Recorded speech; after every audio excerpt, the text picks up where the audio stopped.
Today is your chance to take part in a discussion with a former president who's also a prolific writer.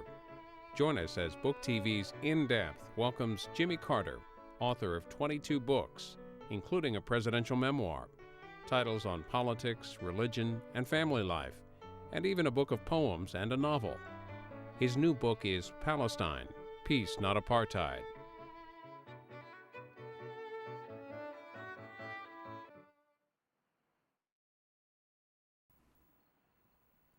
When Jimmy Carter left Plains, Georgia in 1976 to become president, he returned over 25 years ago, and he is now in the house that he and Rosalyn built in 1961 here in Plains, Georgia. Book TV is inside this home today. We are in the room where Jimmy Carter has written the majority of his books. This is In Depth, our monthly series where we spend 3 hours with the writer talking about their complete body of work. President Carter is going to be joining us in a few minutes to take your phone calls. He's going to stay with us until 3:30 Eastern Time, over 3 hours. But first, we want to introduce you to some of his earlier books. He's currently on a book tour for this book, Palestine, Peace, Not Apartheid. And this book has become very controversial. You've probably seen him on television programs a lot in the last couple of weeks. But it's been over 30 years ago since Mr. Carter began his writing career, and that began when he published a book called Why Not the Best? Why Not the Best was published as a way to get the American people to know him better as he campaigned for the presidency. The second book was published while he was president, with the jacket showing President and Rosalyn Carter walking down Pennsylvania Avenue during their inaugural parade. This book was titled A Government as Good as Its People. Then when Jimmy Carter returned to Plains, Georgia in 1981, he started work on his presidential memoirs. Keeping Faith was published by Bantam Books in 1982. It includes his memories of Camp David, the SALT Accords, also 3 Mile Island, and much more. 2 years later, Mercer University Press in Macon, Georgia, published the text of a speech that he gave there, and it was entitled Negotiation, the Alternative to History. That was followed a year later by The Blood of Abraham, Insights into the Middle East. In 1987, Rosalyn Carter joined her husband to co-author Everything to Gain, Making the Most of the Rest of Your Life. Years later, at a book event in Seattle, President Carter talked about the pressure that writing that book put upon his marriage.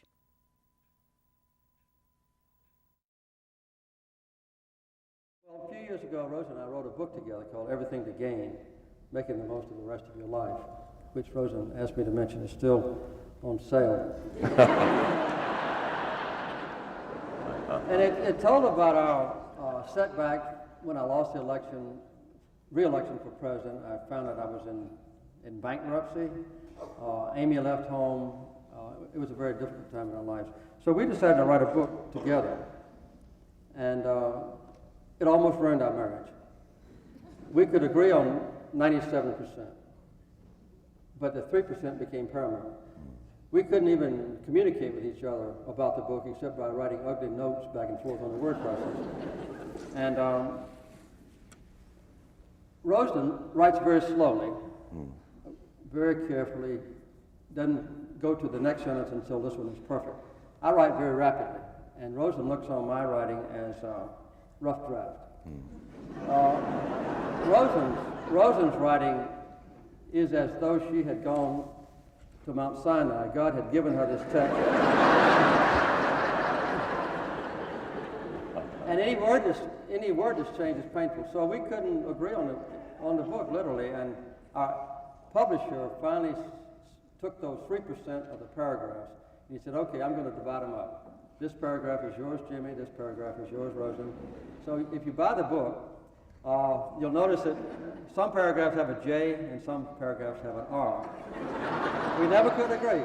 And we finally sent the book off to the publisher. We felt, well, our marriage is saved. And after that, we could not agree on anything. We'd go to bed at night. It was in the wintertime. Rosalyn would say, Jimmy, it's too hot. I would say, Rosalyn, it's too cold. And I finally went off on a trip, and thinking our marriage was on the verge of destruction. I came back from the trip. Rosalyn met me at the front door with a smile on her face. She said, Jimmy, I think we've solved our problem. we had the electric blanket hooked up backwards.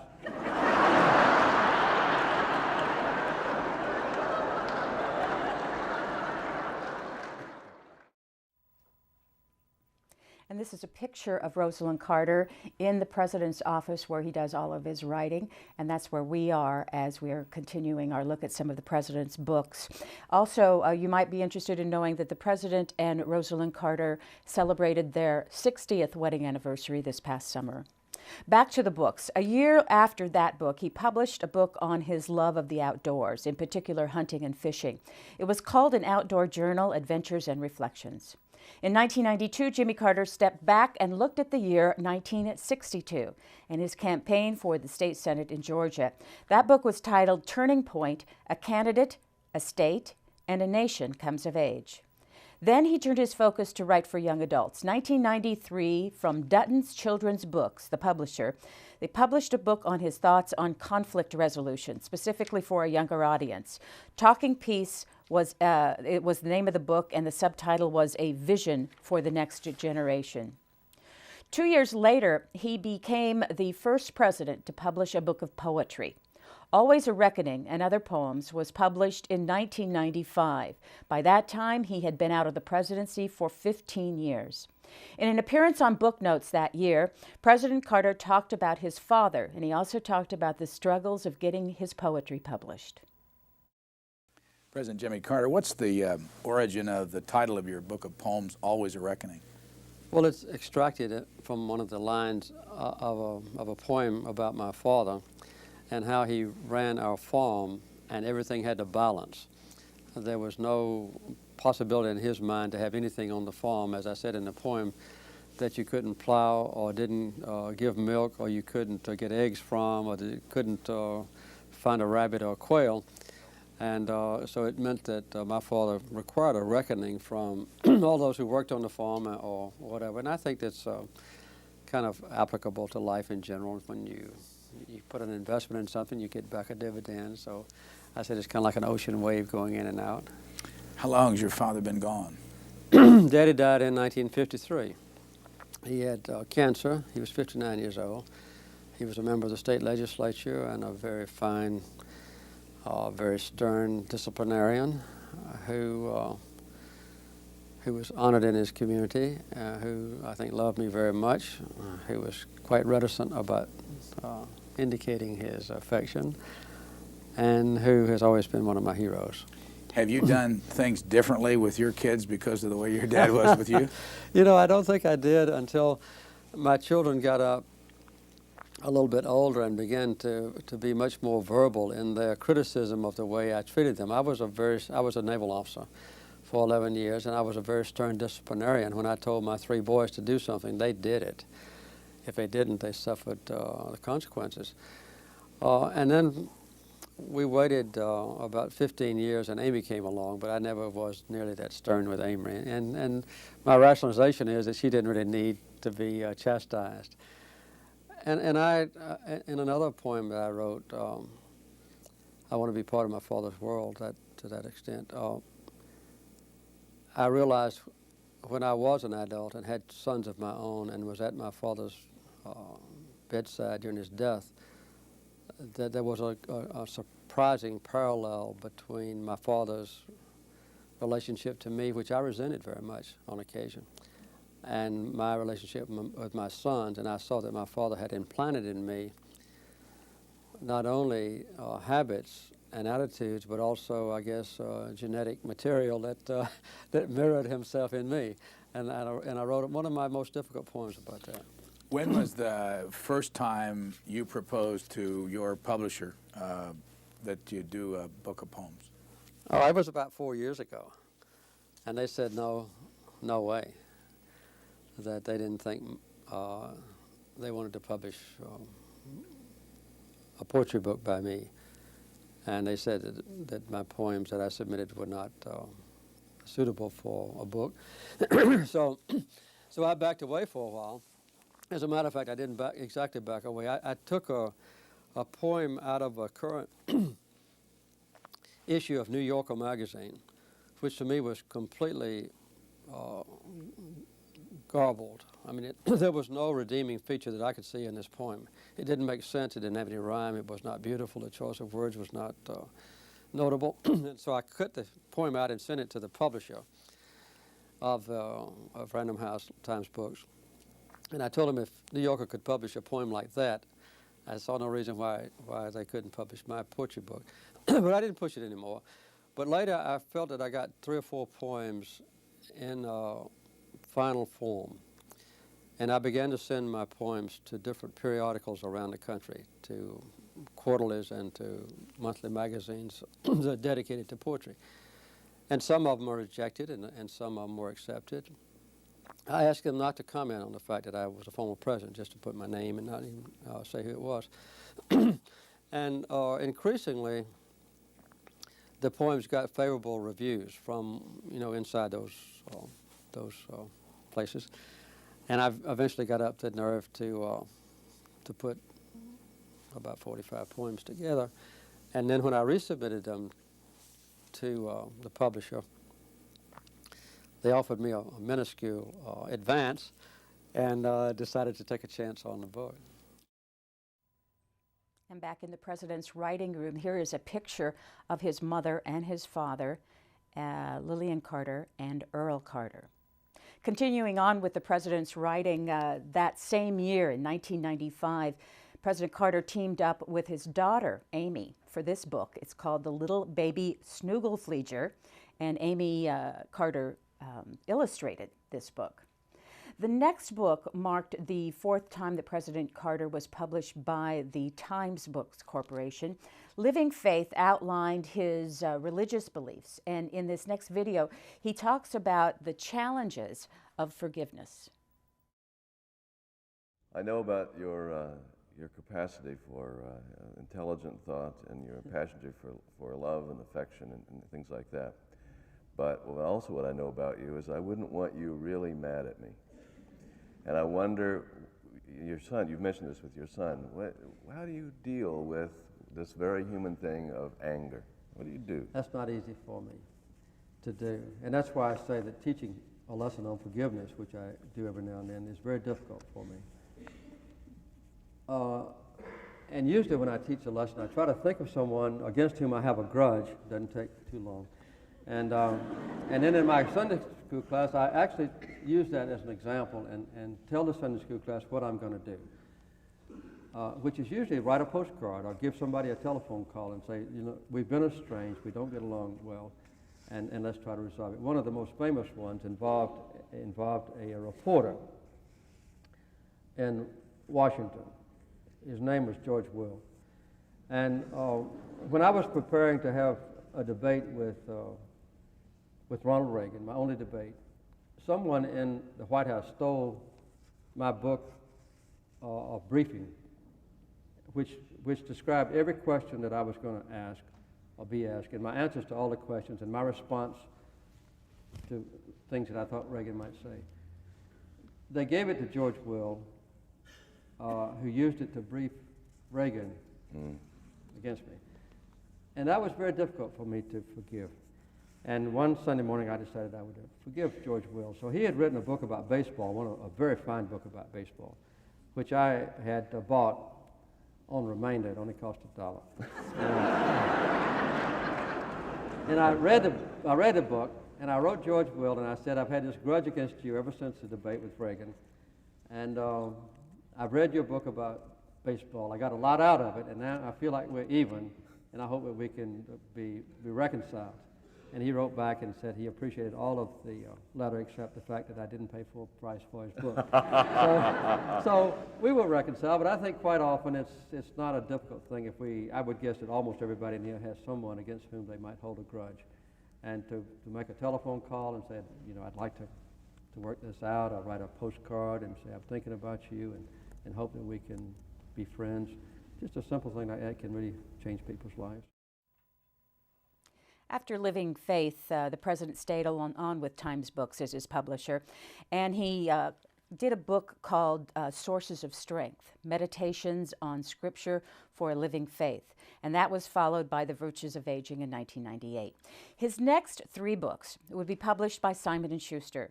First was called An Hour Before Daylight, Memories of a Rural Boyhood.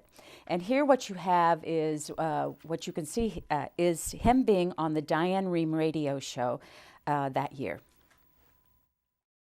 Now, you work side by side with blacks. Yes. You played with blacks. All of this before any kind of civil rights movement. You grew up feeling as though they were your friends, your companions, your co-workers, even My as, equals. as brothers. Exactly. And yet, you had to go to different schools. You took different paths. That's true. Quite a sort of bifurcated relationship with people you admired and who cared about you. Well, this was during the Great Depression years, and I chose the years from my 4th birthday up until I went off to be in the Navy when I was about 17. And I didn't have any white playmates. All my neighbors on the farm were black kids. And so I fought with them, wrestled with them, played with them, made toys with them, went fishing with them, worked in the fields with them. There was an intimacy there that's almost indescribable. My mother was a registered nurse and had to be gone a lot, all night long. My father was a hard-working man who had his duties. So many, many nights I slept on a pallet filled with corn shucks on the floor of the house owned by Rachel and Jack Clark, whom I mentioned in the book. And during the wintertime, Rachel would let me move my pallet close to the open fireplace, but I ate at their table, and they really helped to shape my basic life, my beliefs, my priorities. And this was one aspect of the legal ruling that didn't really prevail. The Supreme Court at that time, for all the states in the nation, had ruled that separate but equal was acceptable, was constitutional, and no one questioned it. There were no black activists, there were no white liberals who challenged the Supreme Court ruling until 15 or 20 years after I left the farm. But we were certainly not separate, as I've just described. We lived an incredibly intimate existence with our black neighbors, and it was certainly not equal because, as you say, our black neighbors could not vote. They could not serve on a jury. They could not ride in the same car with us on the train. They could not go to our schools. They went to severely and embarrassingly inferior schools. So the separate and equal doctrine was one that troubles me very much now to look back on and say, why didn't somebody really challenge this system? It didn't come on until much later. And what about your father and his attitudes? Well, Daddy was, like every other adult that I ever knew in those days, was a segregationist. And even in our Sunday school classes and our men's brotherhood meetings, there were frequent people who would come and speak, kind of a professional speakers, to emphasize that God's holy word also mandated that people of different races should live separate lives. Jimmy Carter, the author, in 2001. Well, what we've been doing over the past 20 minutes is giving you an idea of President Carter's early books. And in a few minutes, you're going to have an opportunity to talk with President Carter about issues or about his writing. But first, we want to show you another video clip from 1988. This was a book called The Virtues of Aging. And it was an on-stage interview that he did at the 92nd Street Y in New York City with Anna Quindlen. And he talks with Anna Quindlen about how he and Rosalyn consciously decided how to handle their retirement. Well, I was filled with disappointment and consternation when the results of the 1980 election came in. Not only had I lost the opportunity to be reelected and to pursue things like the Camp David Accords in the Mideast, but I discovered to my amazement that my very fine and profitable business in planes that I had put into blind trust was $1 million in debt. I realized that we would spend the rest of our lives in a little town that had 600 people living in it. I didn't have a job. My last child, Amy, was leaving home to go to school, so all the things kind of descended on me at once. And I would guess that although I had been living in the White House and had a special category of lifestyle, perhaps, in the past, I was in the same boat with millions of Americans who are either retired because of age or are involuntarily retired just because they were fired from a job. So I had to assess, in effect, what would I do with the rest of my life? It took me a few days to realize, after I got home, that at my age of 56, I had more than 20 years of life expectancy ahead of me. What in the world was I going to do with 20 years that were left? So I turned to some small degree, to Gerald Ford, who has become one of my closest and most intimate personal friends. We share ideas on the telephone, and we are together as often as we can. And that was one source of advice. His advice to me was that you've got the worst few years of your life ahead of you, because one of the duties of a former president was to raise money to build a presidential library in which are stored all the records of the administration. And for a defeated Democrat who doesn't ever expect to run for office again, to raise $25 million to build a library was a horrible prospect. So Gerald Ford didn't help me much. My mother, though, was an element of stability. Plains is a hometown of both me and my wife. Our ancestors who were born in the 1700s are both buried in Plains. So our roots were very deep there. That was very much of a stabilizing factor. I'm an engineer, and my graduate work is in nuclear physics. So I began eventually to assess what I had to offer. What were my talents, what were my abilities, what was my background, what was my circle of influence, which I thought was very small, and how could we spend those 20 years or more, 25 perhaps. And Rosalyn and I together began to methodically to plan how would we use our abilities. And eventually out of that came the Carter Center, where we deal with conflicts in the world. We hold elections around the world. We immunize the world's children.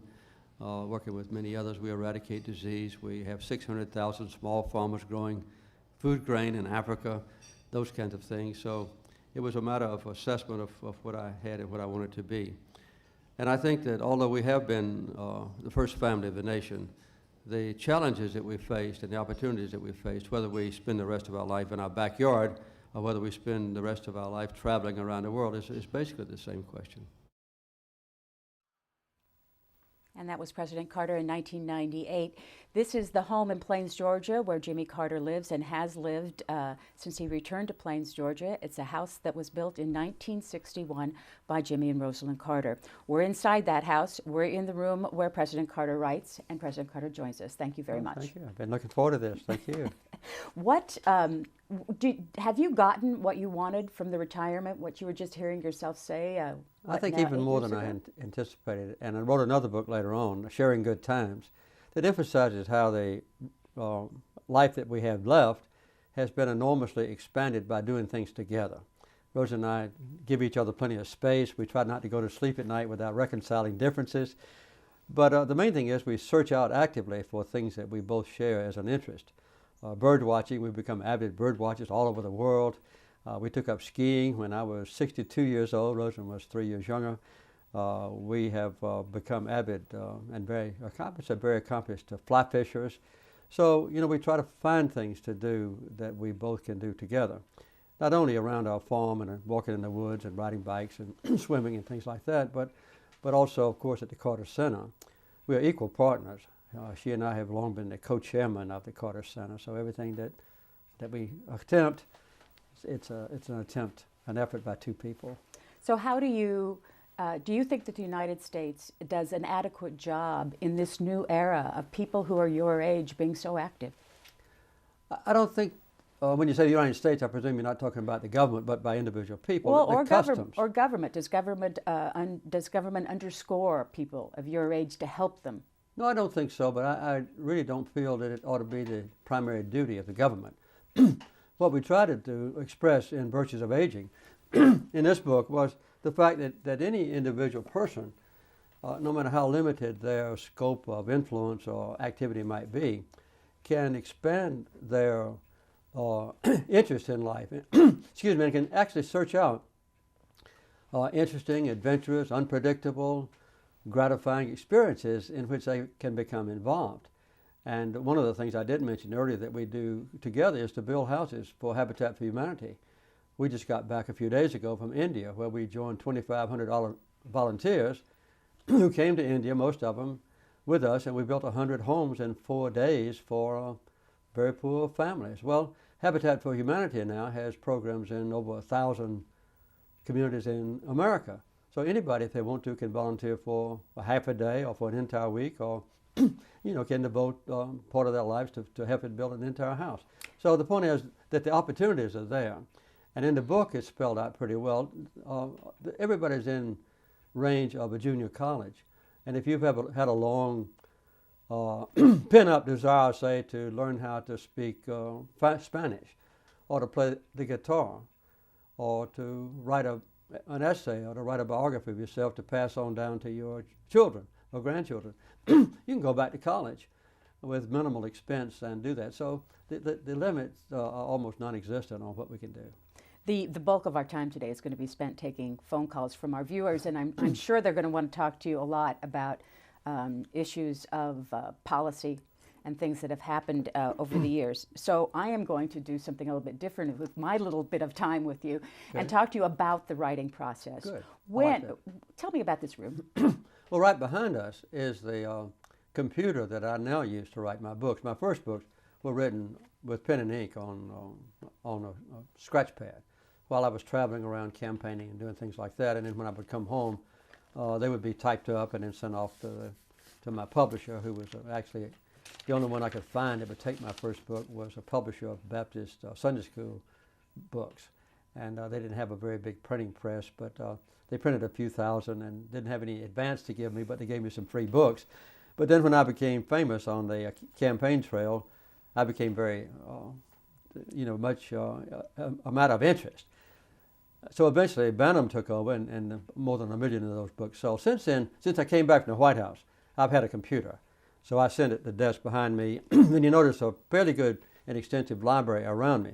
And when I'm working on, say, a novel about the Revolutionary War, Hornet's Nest. Hornet's Nest, I might have 50 books that I've gotten from different libraries and that I've purchased about the Revolutionary War, all about actual events that took place, and autobiographies of, say, enlisted men and officers of the British forces and also American forces, so that I can immerse myself in it. So that's what I generally do. And my father's name is on the library at the nearby university, so when we are overwhelmed with books, we send the extra ones over to the James Earl Carter Library at Georgia Southwestern University.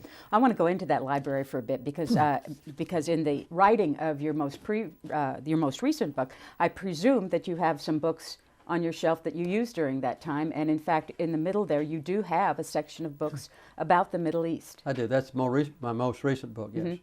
And what kind of books did you use in reading and keeping around while you read this? Well, one of the foundations for this was a book I had written previously called The Blood of Abraham.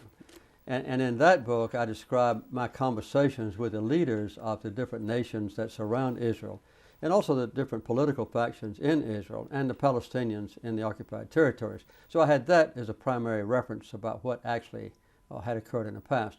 And then, of course, the Bible, I went all the way back to the covenant with Abraham and gave the people an up-to-date version of events that have happened since then, right on up till last couple of months. And then, in addition to that, I read books recent that had been written about the plight of the Palestinians, the essence of the basic wonderful democracy and freedom and equality of treatment inside Israel. And the main thing that I used was the fact that I had been all over the West Bank and occupied territories in the last 10 years helping to conduct elections. And we have between 40 and 60 people that we send all the way from Lebanon border in the north, all the way down alongside Jordan and into to the Sinai Desert of Egypt. And everything in that area, including East Jerusalem, we immerse ourselves in understanding what's going on. So that was the basic sources. Those were the basic sources of my book. There were a couple of the books I was interested in. Bruce Feiler, you have his book up there. Also Richard Ben Kramer. Yes. In his book. Well, I got several. Some of them had been published by my same publisher, Simon & Schuster, and they knew I was writing this book. I signed the contract 2 years ago, as a matter of fact. And so when they found a book that they thought would be pertinent, they would send me a copy of it, and that helped me a lot as well. Now, I hope you don't mind, but I took a look at your computer, and you have a couple sayings in the front of your computer that I thought was, as a writer, was kind of somewhat interesting. You have a writing, something that says vivid and continuous, particulars, not generalities. Each scene must, it must turn, it must change. Characters must want something. Where did you come up with these? Who gave you those? Well, when I started writing poetry, I had two great poetry professors at the University of Arkansas. And they sent me not only books of poetry by different poets, but also books about how to write poetry. And I did, and that's some of those origins, some of those quotes. And then when I decided to write a novel, which took me 7.5 years, I had a group of professors from mostly Georgia University, Georgia State, and Emory University, and University of Georgia. And I gathered them together with me one day and told them what I was going to do. And they assigned me a reading list, which was quite extensive, from different famous authors and professors of creative writing. And so I copied some of those phrases out of that book as well to remind myself when I was trying to create dialogue between characters, things that I needed to avoid. Do they help? Yes, they helped. I hope so. If the book turned out well, I guess they helped. And then one of the main things I did when I got ready to publish the book, Simon & Schuster, my publishers, wanted to have a copy of a painting on the front by N.C. Wyeth. And they sent it to me, because he was a famous writer, mainly an illustrator of magazine covers and things of that kind, but famous Wyeth family. And the painting didn't suit me at all, because it was a painting of a black-haired frontiersman standing beside his canoe and holding a Revolutionary War type rifle in the wrong place. And I just didn't want to use it because my character was blonde, he didn't have a canoe and that sort of thing. So I finally decided I would paint the cover myself. And to the consternation of my publishers, when I first suggested the thing, I actually painted the cover about my character, who's a blonde. He's got a pigtail in the back, and he's holding a rifle properly, and he's actually firing his rifle at British soldiers across a creek. So I enjoyed getting embarked once. That was really what encouraged me to get involved in painting once again, which I had done a number of years ago. Is there any significance in your desk? Well, the desk belonged to my father. It was in his office downtown, where he had a little insurance office and also sold fertilizer to farmers. And after he died is when I came home from the Navy. I resigned from the Navy. I had been in the nuclear submarine program. And I came back home and inherited that desk in his office. And then when I converted this room from a garage that we used to drive in automobiles to house them into an office, then I moved that desk back to use as my desk. Speaking of your father, yes. What did you learn about reading from your father? Well, Daddy had certain books that he really liked, and he read the newspapers and magazines avidly. My mother was almost, I'd say, a fanatic reader. She read every minute of the day that she wasn't nursing, and a lot of times when she was nursing and on household duty. But anyway, my father had a collection of Tarzan books, all of them. I think that You're at that showing time, it. Yeah, well, we have one. There were 9 or 10. Yeah, that's you got them. That's Tarzan the Untamed. I inherited. I think I wound up with 7 out of the 11. Maybe some of the other children got the other 4. But my daddy had written in the front the number of the volume in order, so that I wouldn't get confused. And his writing is still in the front of the book. And then he had a collection of other books, primarily about the outdoors and adventure. Elementary Physiology and Hygiene was the other one. That was probably a class book of one of my parents. And I have a few of those left over. And then my godmother, who was the head nurse in Plains, gave me an entire collection of Victor Hugo's books and a collection of wisdom about the world. It was the main encyclopedia at that time. I was 8 years old when I inherited the Victor Hugo books. Later she gave me a collection of Guy de Maupassant. And so I was one of the first people in planes that ever read probably Victor Hugo and de Maupassant when I was a child. People will, if they saw your bookshelf, would see that you have a whole series of a naval man, books from a naval man who's very popular these days. Who is he? Patrick O'Brien. Yeah. By the way, when I let the professors know that my novel was going to be about the Revolutionary War period, and asked them for some recommendations on what author would be the most pertinent for that era, and I wanted to get the language right and so forth, they recommended Patrick O'Brien, of whom I had not, I had heard about him, but I hadn't read his books. And when I was on a current book tour, I went to what I consider to be one of the best, to be careful, bookstores in the world. That is the Tattered Cover in Denver. And I told them that I was looking for Patrick O'Brien books and asked them if I had any of them. And so when I got back in my car, they had given me a complete collection of his books up to that time. I think there were 19 of them. Later there were 21. So I pretty well mastered Patrick O'Brien's books. So it really didn't come from your naval background? No, it didn't, except it precipitated my interest. Mm-hmm. But the language used and the historical events, which goes all the way from Napoleonic years through the Revolutionary War years, was quite pertinent to what I was writing about. You said some of your favorite books are about former presidents and biographies of former presidents. Well, you probably know I got a fairly good collection. You do have a fairly good collection. Whose do you think is best? Well, I really don't want to say who's his best. Actually, the best definitive biography is about Thomas Jefferson, and my assistant helped write that collection, Steve Hockman, and that I think is the most. It's a 6-volume version of Thomas Jefferson, and I've got them all the way from George Washington through almost every president. And in my office at the Carter Center in Atlanta, I've got a much more definitive collection of those biographies. A few autobiographies.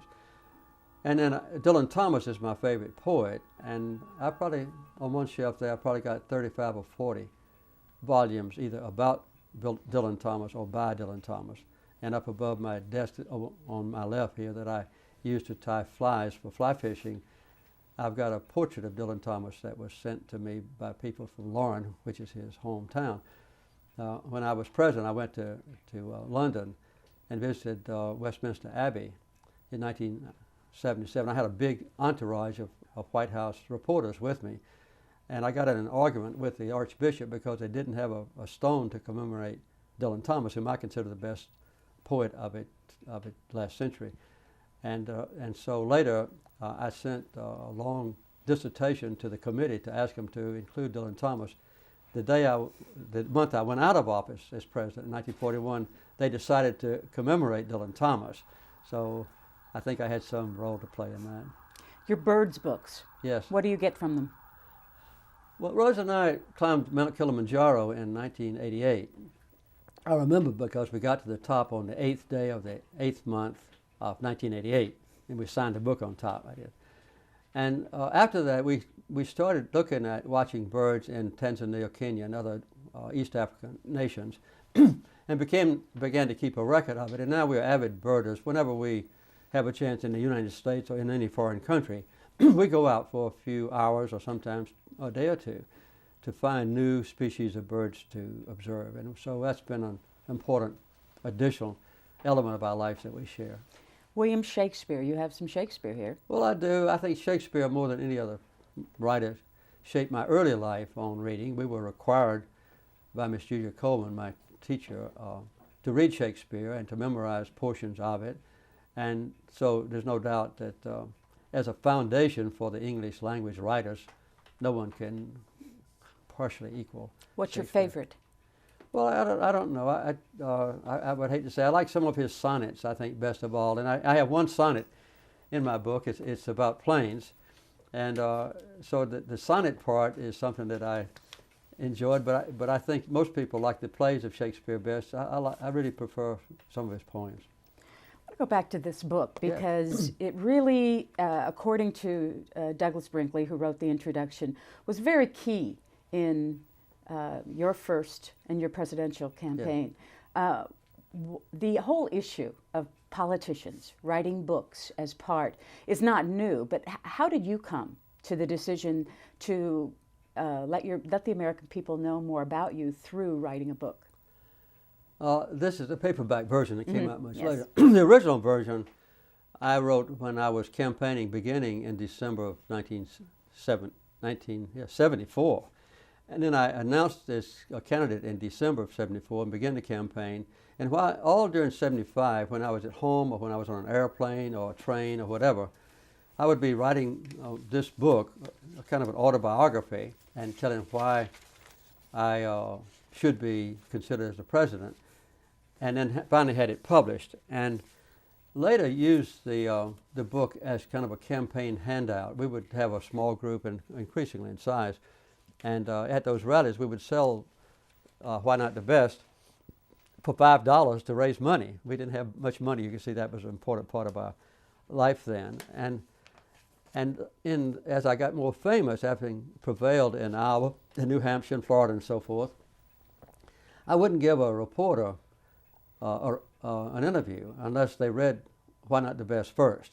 They had to read the book. They had to read the book before I would interview them, because there wasn't any need for me to waste my time with them saying, what's the name of your father, or what town were you born in, or things of this kind. So they had to read at least the rudiments about my early life before I would talk to them.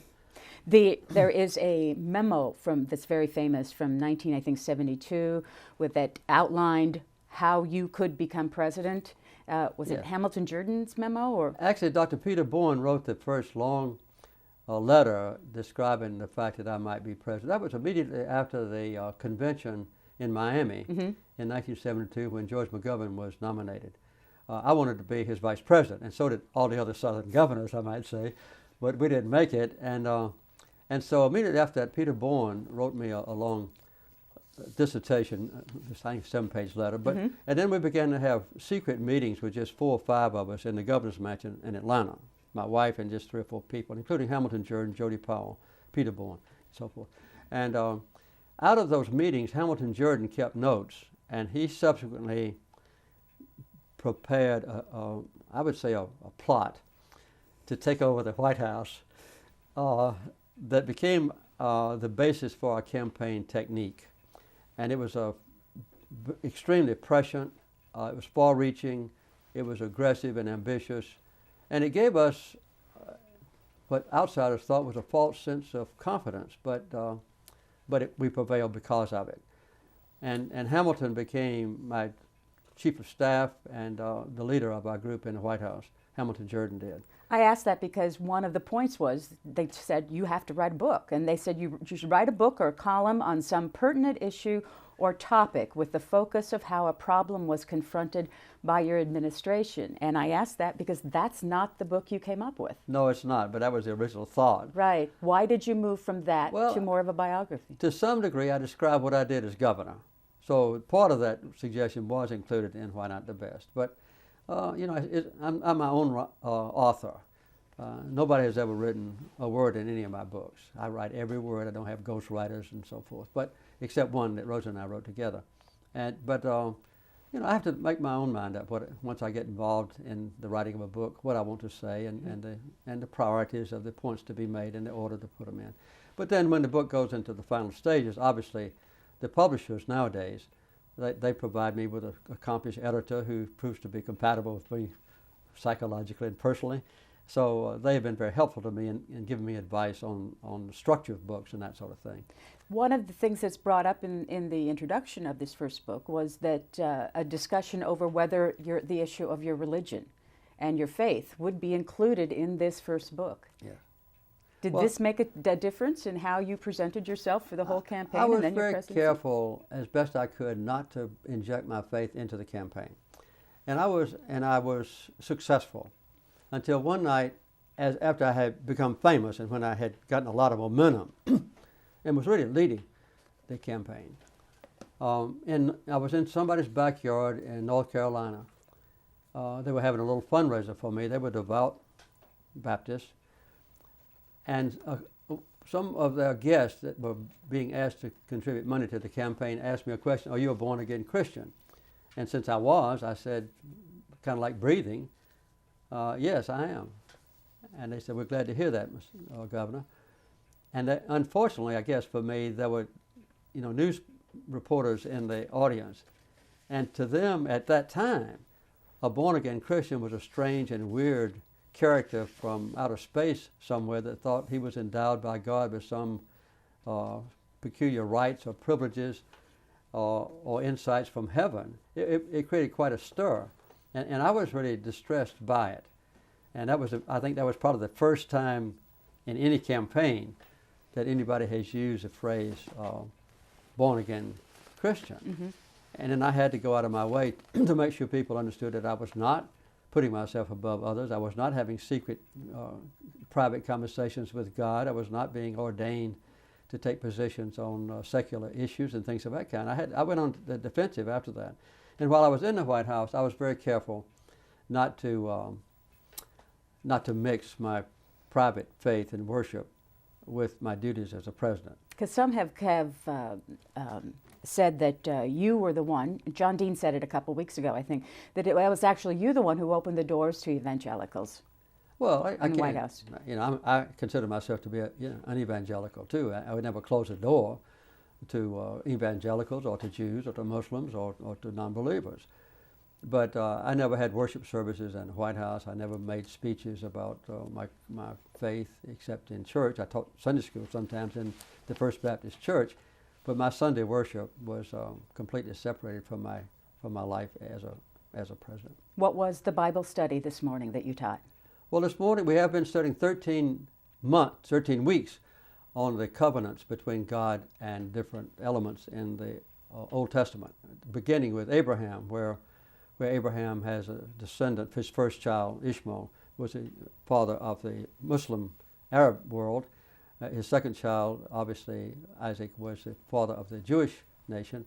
And then where Paul explained to the early Christians that all of us Gentiles, who were not direct descendants of Abraham through blood, were descendants of Abraham in an equal way, because Abraham had a covenant not because of his ethnic background, but because of his faith in God. And since we share that faith, we are children of Abraham just as much as Jews or Muslims. So that was we left that this morning for the first time after 13 weeks and began to study Christ from the New Testament for the next 5 weeks. This morning we had a lesson, very interesting lesson from Colossians, describing the essence of Christ. What is Christ? Who is Christ? And then next Sunday the lesson will be, what did God say about Christ? And we'll have 3 more lessons leading up to Christmas. I want to invite our viewers to join us by telephone or by email. The phone numbers will be at the bottom of your screen. They are 202-737-111 for Democrats, 222 for Republicans, and 202-628-0205 for Independents. If you would like to email a question in, you can do that also. Mr. President, we got some emails actually before we even began, so let me just ask you this. First one is, would you encourage a young American to volunteer for military service today? Yes, I would. If that's the motivation of that person, I wouldn't want to ordain anything. But when I was 6 years old, the only thing I ever wanted to do was to go to the Naval Academy and serve in the military. And I did so for 11 years.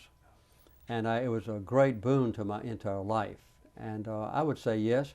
There are other alternatives, of course, in volunteer service. For instance, the Peace Corps. My oldest grandson spent 2.5 years in South Africa in the Peace Corps. And my mother, when she was 70 years old, was serving in India in the Peace Corps. So I would say the Peace Corps or the military, yes. To serve your country, to serve others, it only takes a short period of your life, and no matter what you do subsequently, it can open the doors to many wonderful adventures. This emailer asked the questions, have nuclear weapons rendered war itself obsolete, particularly with uncontrollable proliferation taking place? Well, obviously wars are not obsolete because we're now involved in a war. Unfortunately, we're involved in a war in Iraq, and we're not using nuclear weapons. As a matter of fact, the tremendous nuclear arsenals that we had and that the Soviet Union had was probably what prevented us having a world war during the Cold War region. Obviously, nuclear weapons add a new dimension of danger of what could be a global holocaust in massive deaths. But I just helped with an election in the Republic of Congo. We helped to hold, the Carter Center did, the first election they've ever had, after 4 million people were killed in that war, civil war, in the last 8 years. And we helped to bring peace to southern Sudan, where 2 million people were killed over 16 years. So horrible wars go on still. So I wouldn't say that nuclear weapons, have prevented or caused wars. First call, Hayville, Massachusetts. Yes, it's an honor, Jimmy Carter, to speak to you. And thanks so much for writing this recent book, because for so long we haven't had an honest, open, and civil debate about Israel and the Palestinians. It just seems like that issue is totally off the table with either with either party. And we really should have been an honest broker between the two, between Israel and the Palestinians. And I got to ask you, I mean, I don't know whether it's AIPAC, the Israeli lobby, or what the fear is about having an honest civil debate, because you can't even have a civil debate because it's just that you'll be accused of being anti-Semitic or what. So Thanks, caller. Well, you're right. One reason I wrote this book is that there is no debate in this country. There are intense debates about the same issue, which is of global importance. Inside Israel, there are hot debates in Jerusalem every day of the year. There are hot debates and discussions in Europe and everywhere else in the world, not in the United States. It's almost impossible in this country, in the present climate, to have any sort of decent or in-depth discussion about this. I would like to point out, though, that the book is not about Israel. There's nothing in the book about what goes on inside Israel. The whole book is about Palestine, and that is the occupied territories, where a horrible affliction is being perpetrated on the Palestinian people by the Israeli occupiers. And the word that I use there, apartheid, which has caused a lot of problems, certainly does not apply to the democracy and freedom and equality of treatment of people inside Israel. But inside Palestine, there is a horrible affliction of what I consider extreme apartness or apartheid, and that's what I try to address. This past week, you've spent a lot of time on television. Talking to a lot of reporters. I think you were interviewed by Judy Woodruff at one point in time. Yes. And the PBS has gotten a lot of reaction from that interview, saying that it was too strong, that she was too strong in the interview. Would you have any reaction to that interview No, at home? I didn't even think so. I like the tough questions that I get, because they let me explain things that need to be promulgated in this country and are not. It's almost impossible to expect, say, a public official to take a balanced stand between the Palestinians, who are suffering horribly, and the Israelis. There needs to be a two-state solution, which has been put forward. You can't imagine a candidate for Congress saying, if I'm elected, I'm going to take a balanced position between Israel and the Palestinians, or I'm going to demand that Israel withdraw from Palestinian territory, or I'm going to demand that Israel comply with international law. You can imagine, it's unimaginable. Well, I think it's time for people to realize what goes on, not in Israel, but in Palestine. And so when somebody like Judy Woodruff or anyone else, Larry King, I don't care who that is, wants to ask very tough questions, I'm prepared to answer them. Everything in the book is accurate, and I think everything in the book is exactly fair. Your book hits the New York Times bestseller list this week, so. I think at number 11. Any idea how many books have sold so far? No, and those figures came before when the book was not hardly published. So I hope that this last week of intense campaigning will boost it up a little bit. Which book has sold the most? As a matter of fact, the first book I wrote sold the most. As I mentioned earlier to you, why not the best? The publisher that had it originally couldn't print them fast enough when I began to win primary elections. So Bantam took it over, and they published more than 1 million copies very quickly in just a few weeks, literally. The last book I wrote last year, Our Endangered Values, the week that I started campaigning for it, on a book tour, it hit the New York Times for the first time at #1, and it stayed on there for a number of weeks. So really all my books have done quite well. Even the poetry book has been a surprising bestseller. It's been one of the best-selling poetry books of the last 50 years. And I've been, that's been the main source of my income. I don't serve on corporate boards. I'm not on the very lucrative lecture circuit. So why don't you serve on corporate boards? Well, when I got out of when I was defeated, I started to say when I got out of the White House. Before I got out of the White House, I had a press conference and I announced that I was going to emulate Harry Truman, who didn't use his former presidency, to earn income. But so I haven't done some of the things that others have done, which is quite all right. But I have to say that I don't doubt that my having been president has helped me sell books. So it's not quite a fair claim. Aurora, Illinois. Yes, Mr. Carter, thank you for making me a Republican. Because of your incompetence in handling the Iranians with stagflation, and you're cozying up with every dictator, thug, and Islamic terrorist there is. But more importantly, I find it to be vile because your black is heart. It's heart because you're an anti-Semite. And let me explain why I think you're a bigot, a racist, and an anti-Semite. No holds I think, barred. caller, that the name calling is fine, is enough. okay. But thank you. But these are the strong questions that are coming from people. I couldn't quite understand it, but I think I can understand it. Can I come in? Sure, please do. Well, I think if you look at the history of my public career, the last 30 years, the preeminent goal that I've had in my mind is to bring peace to the people of Israel.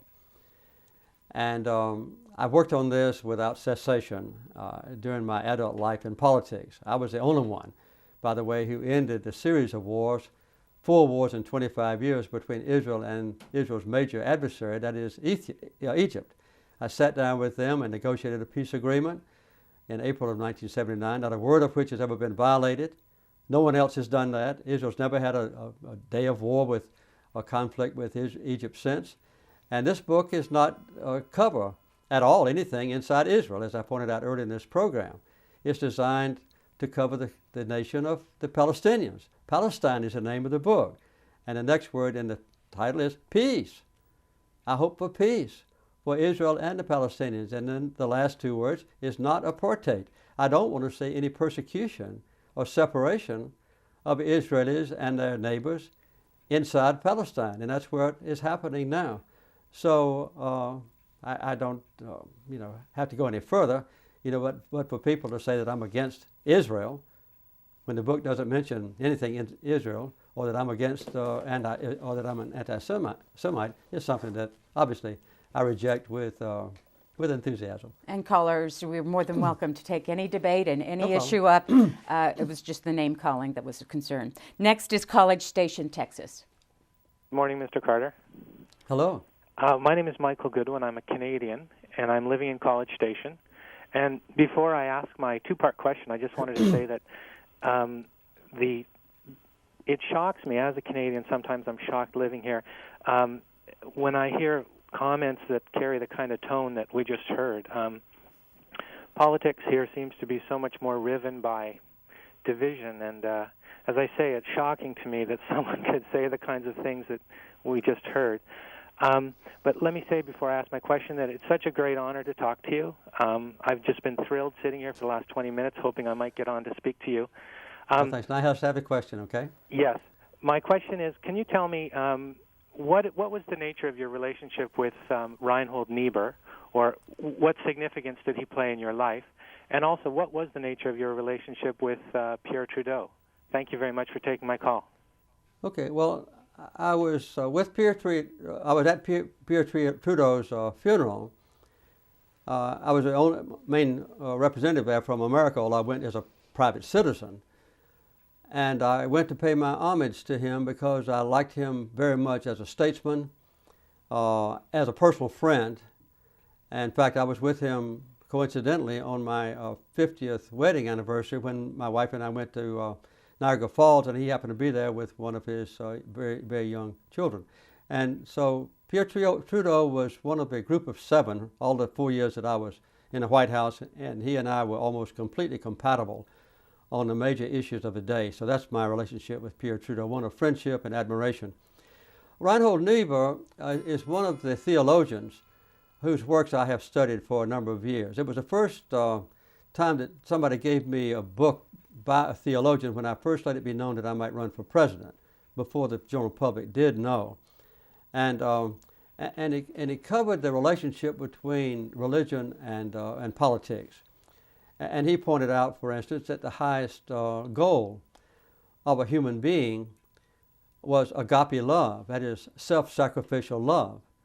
This was not possible for a statesman. You can't have the United States of America practicing self-sacrificial love. The highest goal for a nation or government is justice, which is near to love, justice. So that's one thing that I really admired about Reinhold Niebuhr, but his deep analysis of the proper relationship between the church and state, as we refer to it now, was very beneficial to me. Next is Portland, Oregon. Hello, Mr. Carter. First off, let me say that I too share a love of Dylan Thomas, and Fern Hill is absolutely one of my favorite poems. But my question is actually what I'm asking you to, if you will, comment upon past, recent, and present debates regarding creation science being taught in the schools. Thank you very much. Okay. I covered this to some degree in my book that I wrote last year, Our Endangered Values. I have a chapter in there on separation of church and state. And I point out that I'm a devout Christian, I'm a born-again Christian, I'm an evangelical. I just got through teaching Sunday school a few minutes ago. I do that every Sunday that I'm at home. And at the same time, I'm a nuclear physicist. I studied nuclear physics back when I was in the Navy under Admiral Rickover. It would now be called nuclear engineering, but that was what we called it earlier in the day. So, you know, I don't have any doubt about the origin of the universe, the creation of the stars and heavens many millions of years ago, as a matter of fact. But I still don't doubt the fact that there is a creator, God. I think there ought to be a separation of church and state. I don't think that there should be any teaching in the public school classrooms of the fact of creationism.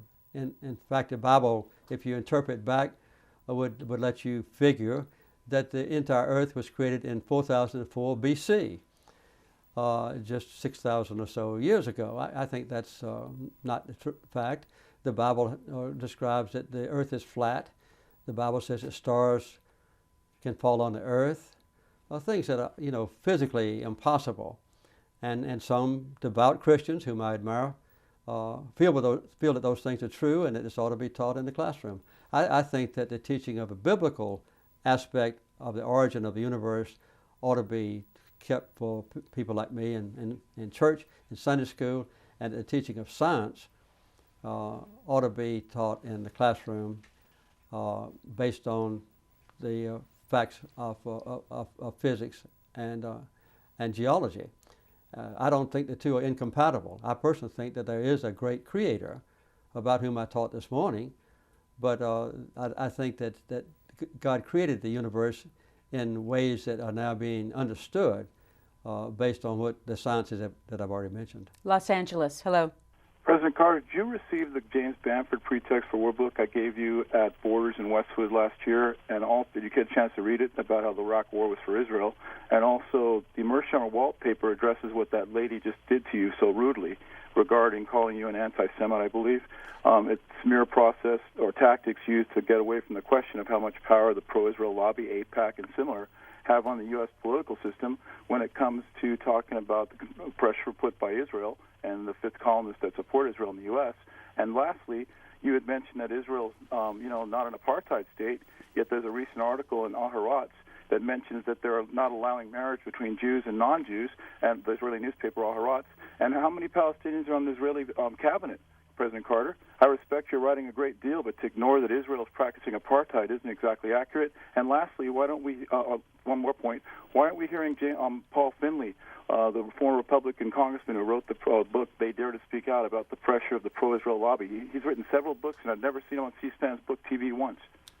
Thank you, caller. You have seen him. I mean, you haven't seen him, but he's been there. Go ahead. Well, I don't know how to answer those questions. You know, when somebody gives me a book about an interesting subject, habitually I get the book from my staff who are madly handing me books to sign in a bookstore, and particularly one that was about Israel and its relationships while I was writing my book, I avidly studied all the books that I had available to me, so I would guess that I did that. Well, you know, I think that AIPAC, which is a lobbying group that's devoted to Israeli Americans, it's not American Jews. It's those who are supporting Israel, and some of the American Jews don't comply with that. So it's an Israeli lobby, and they have a perfect right to represent the policies of Israel in the United States, and I don't question that at all. But I think that the thing that is preventing now Israel having a chance for the peace that we all pray for, permanent peace, in their own borders, recognized by every Arab country and the entire world, living side by side in harmony with the Palestinians. That's what this book is designed to accomplish. And I don't think it's going to ever do that as long as there's no debate, no discussion, and people are intimidated from expressing their views, frankly, or from even studying that. I've been invited by professors, for instance, to speak in some of the most famous universities that deal with primarily Jewish students. I have not been permitted to go on those campuses to hold a lecture. And so the pressures are intense. But I think that the people of Israel want peace. The Palestinians want peace. The Jordanians want peace. The Lebanese want peace. Everybody, all the Palestinians also share that hope for peace. And I hope that this book will break the ice, and at least people start looking at the facts inside Palestine, finding a way for Israelis to have peace. Can you give us an example of a recent time in which you were not allowed to make a speech because of your ideas and stands? Well, I'm really reluctant to mention specific places, but I have been given invitations to speak on college campuses by individual professors who might be more militant on the subject, or more open-minded on the subject, is maybe a better word. But then when I inquired to the leaders of a university, I've been told that the issue is too controversial, or that maybe we should wait till next year, or something of that kind. Detroit, hello. Hello. How you doing, Mr. President? I'm doing fine.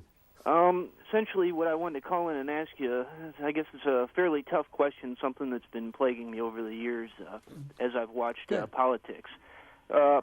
Just wondering, how do we get more intelligence into politics instead of having politics be politics? Because the people I've met of both stripes, Democrat and Republican, have stricken me as liars or just generally incompetent. So, I mean, how do we as voters put smarter people in office? Thanks. Well, first of all, I don't agree at all with your premise. I would guess that if you took the members of Congress or in the House and Senate, Democrats and Republicans, or if you took the average governor, or even state representatives. I was a state senator one time.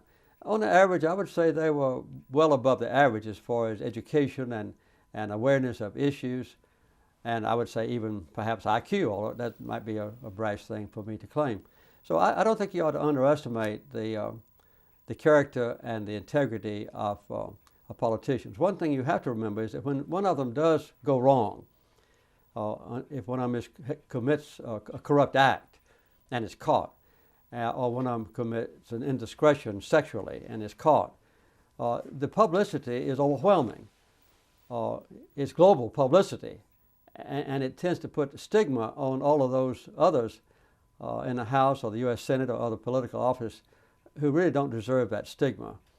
But I've served as a member of the state legislature, I've served as a governor, I've served as a president, I've dealt with all 535 members of the House and Senate when I was there, and in general, I would say that they're admirable men and women, very intelligent, and most of them eager to serve their constituents. Do you think there are more of these incidents happening, or is it the result of something that you did not have, which is the 24-hour news cycle? Well, I think the revelations of improprieties are now much more heavily emphasized in the public mind because of the 24-hour news cycle, for one thing. The other thing that's happened since I was in office in ancient days is that when I was running for campaign, there was no such thing as negative advertising, say, running for president. I ran against Gerald Ford, a wonderful man, and later ran against Ronald Reagan, who was governor at the time. We never referred to each other as anything except my distinguished opponent. We treated each other with great respect. And if I had deigned to make any personal allegation against the character of my adversaries, it would have been political suicide for me.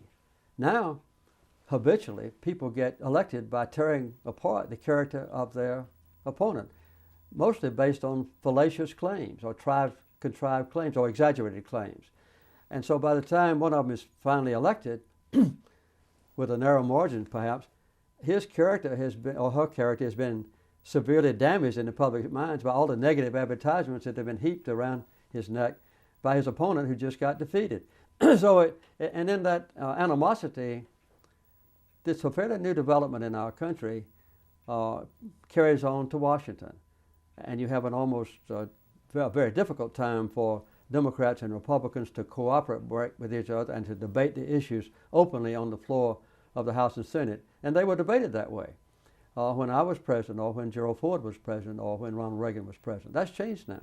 And one of the main reasons for it is the enormous amount of money that floods the political system and that permeates the campaigns.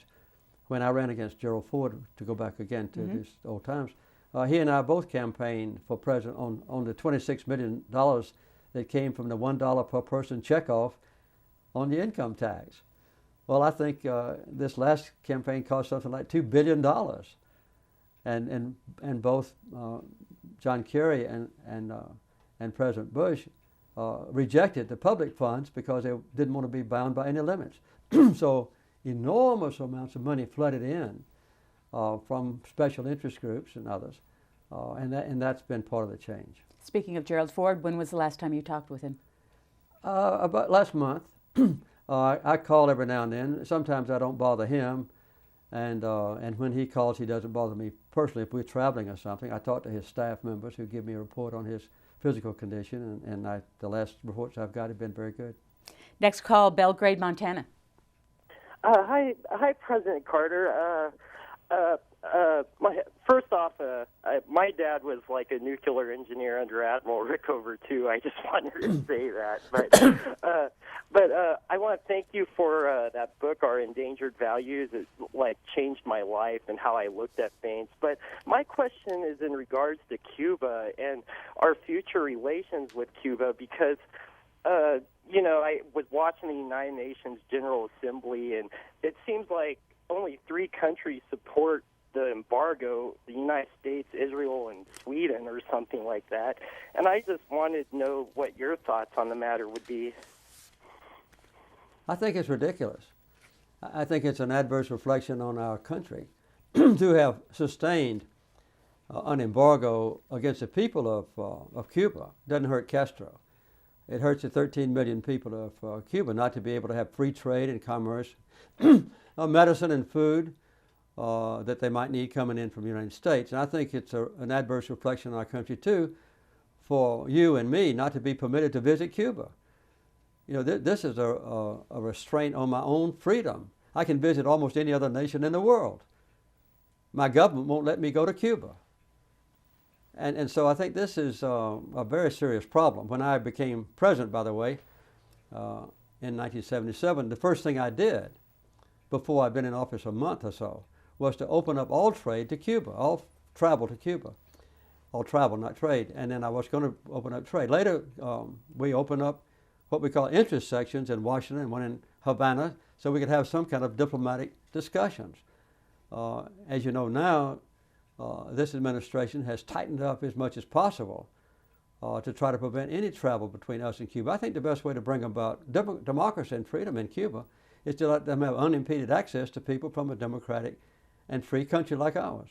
So I think it's a very serious mistake. Belton, Mississippi. Mississippi, go ahead. I think you mean Missouri. Hi. Go ahead, please. Yeah, I'm very happy to get a chance to talk to you, President. I wanted to ask you, back in the early 80s, Fred Friendly, the late Fred Friendly, did a series on the Constitution, that delicate balance, and there were Harvard professors that moderated it, and all people that were involved in the different hypotheses that were involved, like Agnew was there, and all the like Anna Quinlan, Archibald Cox, all the different things that kind of happened, and it ended up being sort of like a lesson in history, recent history. And I know that you say that you don't make any money off of your presidency, or you don't take, you don't do, I guess, lectures and things like that. But I found it very helpful to even understand issues about the recent past. And I just wondered if you were aware of those. I can't recall if you or participated in it or not, because I know Gerald Ford did, and Dan Rather, and all the different. Yeah, well. Thanks, caller. Well, yes, I don't mean that I've never given lectures. I've given hundreds and hundreds of lectures since I left the White House, including to colleges and so forth. And you're paid for them? Yeah, some of them I'm paid. Some I just go and get an honorary doctorate, or get honored or something like that. But by the way, the possibilities for my lectures on my new book, I made it clear that I didn't want any fee, just to come to have a place on the college campus to present my views to the students and answer questions. But anyway.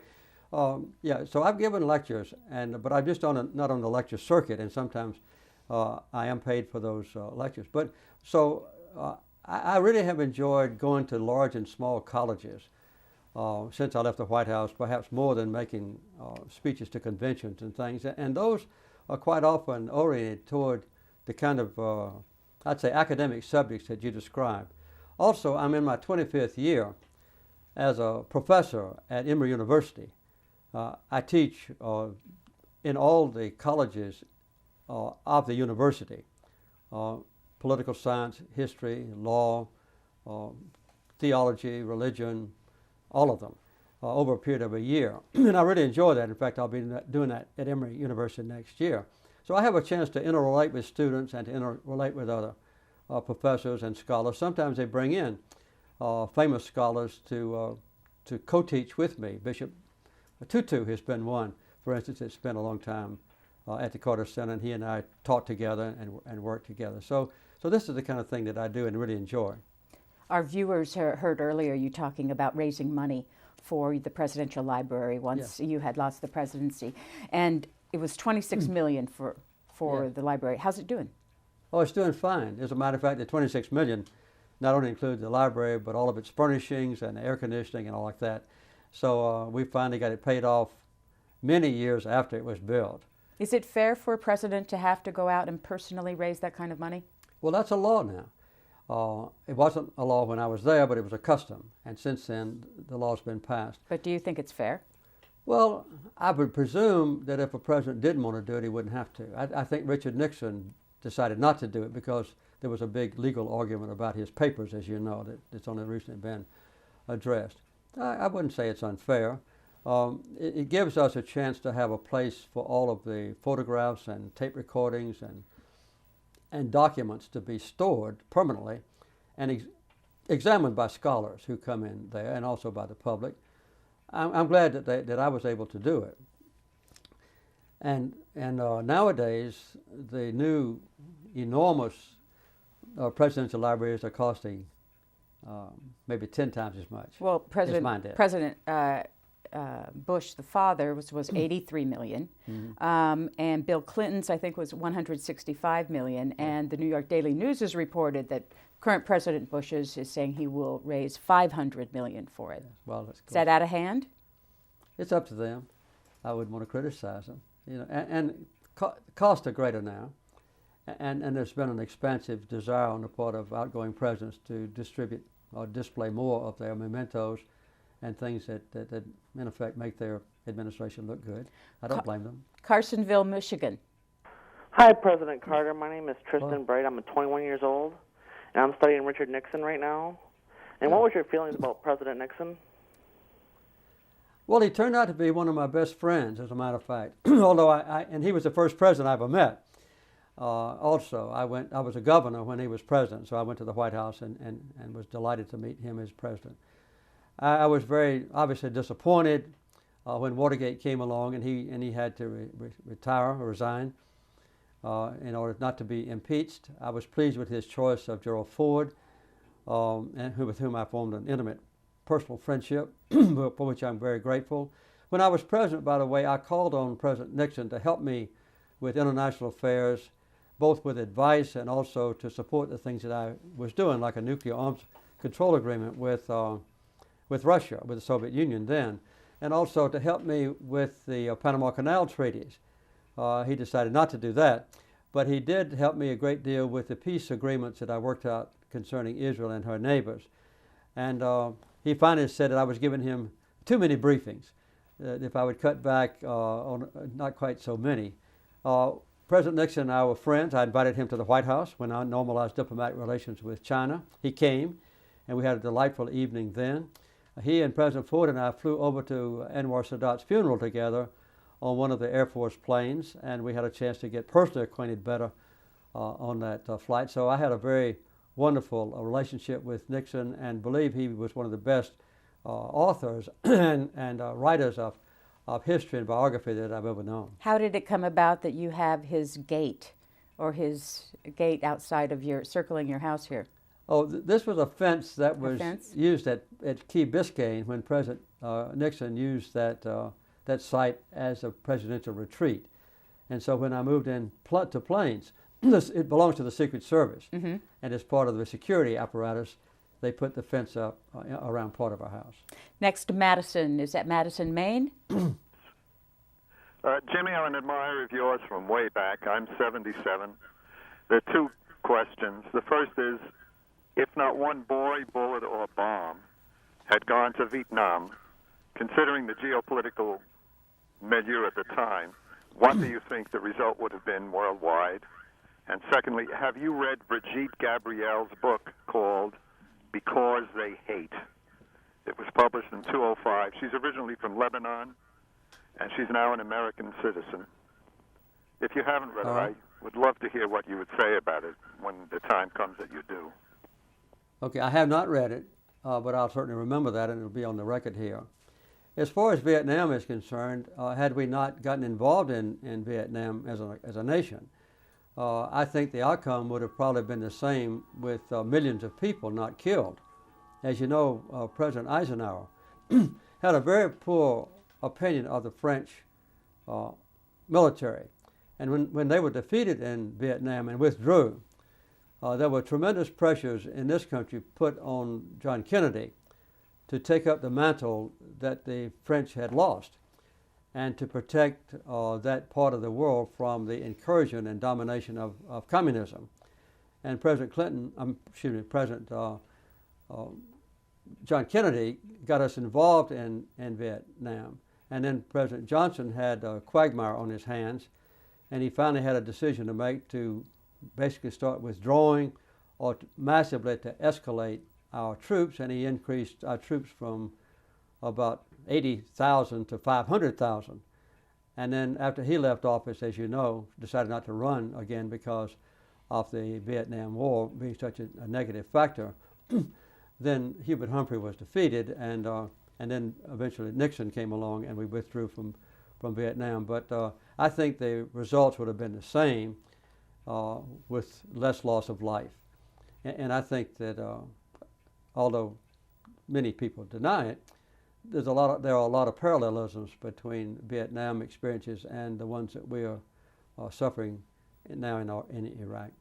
If you've just joined us, we're spending 3 hours today with Jimmy Carter, the former President of the United States, talking about not just his most recent book, but all of his books, over 20 of them.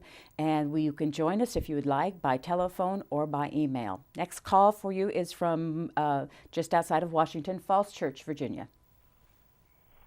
Hello. Falls Church, go ahead, please. Yes, I just wanted to thank you very much for writing this book. I think it's long overdue.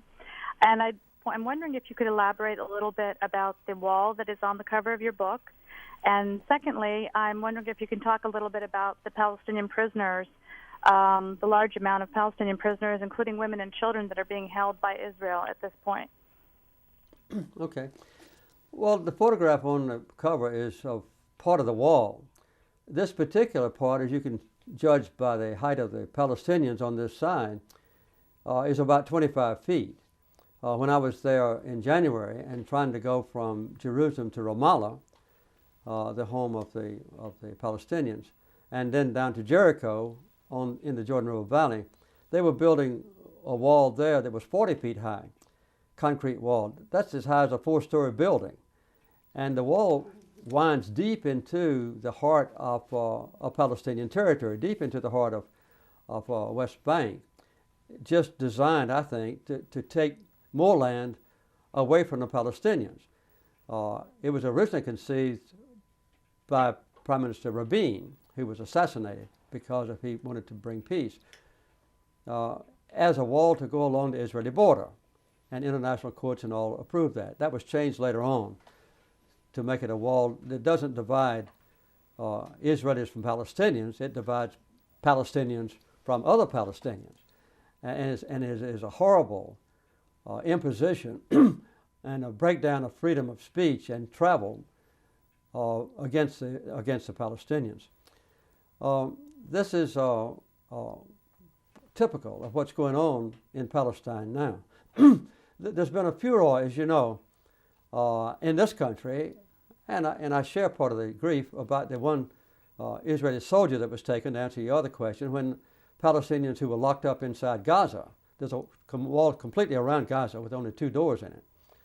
But some Palestinians dug a tunnel underneath the wall and captured an Israeli soldier who's still been held, I hope, safe and alive at least. And that's a tragedy. But the reason that they did it, they claim publicly, was because Israel is holding about 9,000 Palestinian prisoners.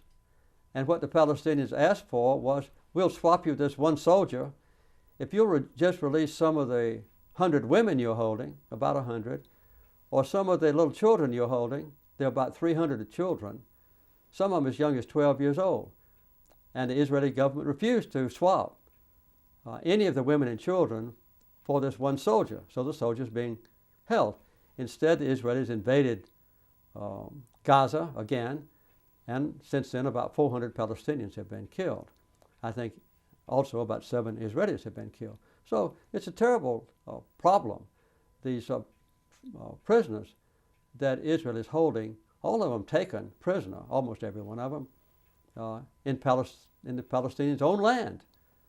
And they're tried in Palestine by military courts.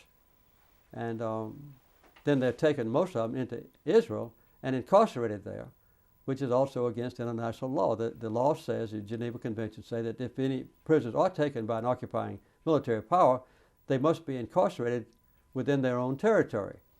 But since they're taken into Israel, then their families can't visit them because Palestinians can't go into Israel most of the time, and even lawyers can't visit them. It's a terrible situation, and it needs to be understood by all Americans.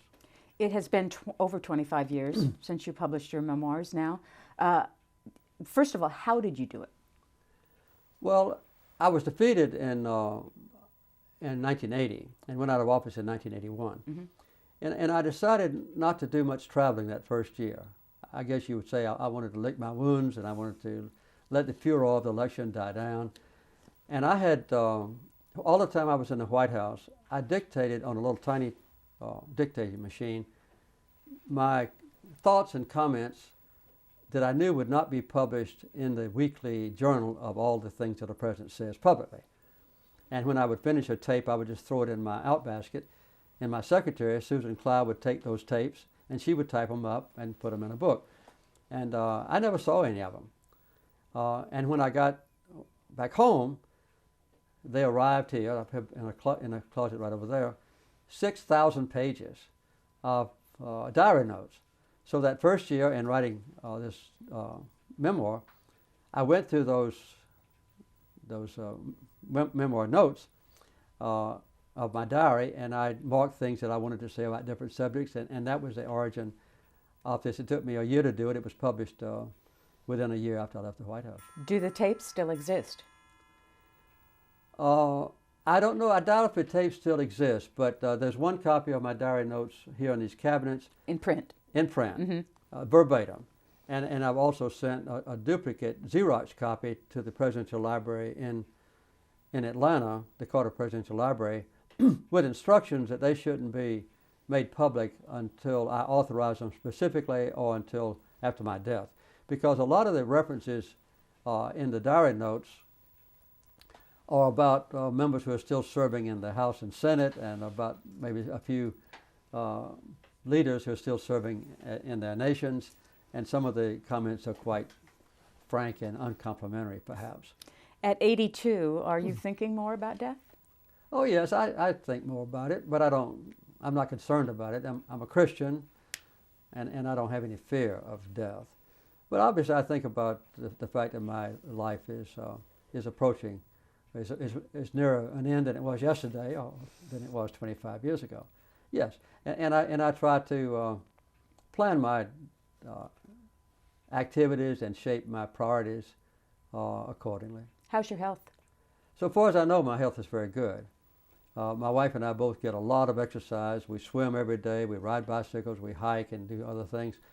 And then Rosalyn is an expert on nutrition. We try to eat right. We have very good health care at Emory University Hospital, university where I teach. So as far as I know, I'm in good health. You have a lot of cancer in your family, an issue that a lot of Yes. people face these days. That was a shock, I think, to the medical world, because we had 5 of us. My father, my oldest sister, my youngest sister, my youngest brother, and my mother all died with cancer. Four of them, all of them, ultimately with pancreatic cancer. And pancreatic cancer is a fairly rare disease. Only about one person out of about 1,500 die with pancreatic cancer. And for 4 people in one family to die with it defies mathematical odds. So when that happened to 2 of my family members after I left the White House, they began a study of the familial traits or inherited traits of pancreatic cancer. And it was the first time it had ever been done. They later found a family in Japan that had 3 members who died with pancreatic cancer. So there's a broad study now. And as a result of that, I've been given a fairly thorough test with MRI and CAT scans, and also with blood tests quite regularly, so that they might detect the first stages of pancreatic cancer if it should develop in my body. But there's only one difference between me and the other members of my family. All of them smoked cigarettes, and I haven't. So maybe that is the difference, I hope. Is there a lot of research being done on pancreatic cancer in general? Many cancers are now, people live a long time. Yes, in fact, there's a special foundation that's been established about 5 or 6 years ago just to deal with pancreatic cancer uniquely. And I made a public service announcement telling about my own family experiences, what I just described to you, to raise funds for this. And they're making good progress, I understand. Have you made plans for your funeral? Yes, we have. I don't do that. Rosalyn does, with my staff and with people at the White House who have that as their assignment. There's an official body at the White House, or assigned to the White House, that plans the funerals of all future presidents. And they began this as soon as I left the White House. And so all of those plans have been made. They have to be updated, every year or so about who should sing the songs, or what kind of instruments they should be, or who would give this sermon, because some of the people that I preferred at the beginning, and Rosalyn consulted with me, have passed away before I did. But yes, the plans are already made. Where will you be buried? In front of this house in Plains. Plains is special to us. I could be buried in Arlington Cemetery or wherever I want, but my wife was born here, and I was born here, and I think, as was mentioned earlier on this program, our ancestors who were born in the 1700s, both mine and Rosalyn's, are born here. In fact, when I was 4 years old, in this small town, I lived next door to Rosalyn, who was just 1 year old, and then I moved out into the country, and so Plains is where our heart has always been. Do you think you'll have a funeral in Atlanta or Washington, or do you? I think there is planned a funeral at the in Washington, and possibly a brief display of my body in Atlanta, so that people that knew me when I was governor could come and pay tribute. But I have to admit to you that I haven't seen the detailed plans for that event. I ask you this partly also because of the poetry that you wrote in Always a Reckoning, specifically about your passing. Oh, really? Was it hard for you to write about, on the Committee of Scholars, describe the future without me? That was the title? That's kind of a humorous poem. You want me to read it? Would you mind? I don't know if I brought the glasses. I don't think I did. I think I left them. We'll get them maybe. Can I borrow yours? Sure you can. They're bifocals. I don't know if you could do it. Give it a try. You don't mind if you do. Okay. This was when people at Emory were trying to plan for my demise. It says, a committee of scholars describes the future without me. Some shy professors forced to write about a time that's bound to come when my earthly life is done, described my ultimate demise in lovely euphemistic words, invoking pleasant visions of burial sites with undertakers, friends, kinfolks, and pastors gathered around my flowery casket, eyes uplifted, breaking new semantic ground by not just saying I have passed on, joined my Maker, or gone to the promised land, but making the lamented fact in the best and grandest terms that I, now dead, have recently reduced my level of participation. And where did that idea come from? Well, as a matter of fact, when we were planning the relationship between the Carter Center and Emory University, which is kind of a partnership, there was a group of about 50 people who wanted to have an orderly transition and wanted to retain the independence and autonomy of the Carter Center, but have a good relationship with the scholarly and research characteristics of Emory. And they hated to say when President Carter dies, or when President Carter goes to join his Maker, or when he departs this world. So they use a euphemism there, and instead of saying all those things, they say when he reduces his level of participation. So I saw that in one of their memoranda that they were circulating among themselves. I decided to write a poem about it. We showed our viewers this graphic right here, these sketches. What is it, and who did them? All those were done in my poetry book by my granddaughter, who is an accomplished artist. She just did cartoons to illustrate the individual poems. And she's Sarah Elizabeth. She's a professional artist who lives in New York. Show one more here. Yeah, that's the pasture gate, I think. Next call is from Point Pleasant, West Virginia. Hello, Mr. President. It's an honor to speak with you today. Thank you. I was curious as to where you were on 9/11, how you heard about it, and were you given any input to the aftermath by President Bush and the committee as to what to do from that day forward? And if you could speak on the nuclear effect now that China is bringing forth the possibility of they're attacking the United States. Who attacked the United States? China. China, oh. Well, as a matter of fact, I was in Mongolia, in the desert area of Mongolia, and I came back and landed in JFK Airport in Washington and flew to Atlanta and then drove home the night before 9/11. And the next morning I got up early and I had to go back to Atlanta to teach at Emory. I was on the way from Plains, Georgia back to Atlanta, and in the car the Secret Service agents were driving the vehicle, and they heard on their radio that a plane had struck the tower in in New York. And they told me about it. And we were in the car and couldn't see any TV or anything, but we turned on the radio and listened, and by the time we arrived at the Carter Center, all the people there had the televisions turned on, and we saw repetitive pictures of a plane hitting the towers and of them collapsing.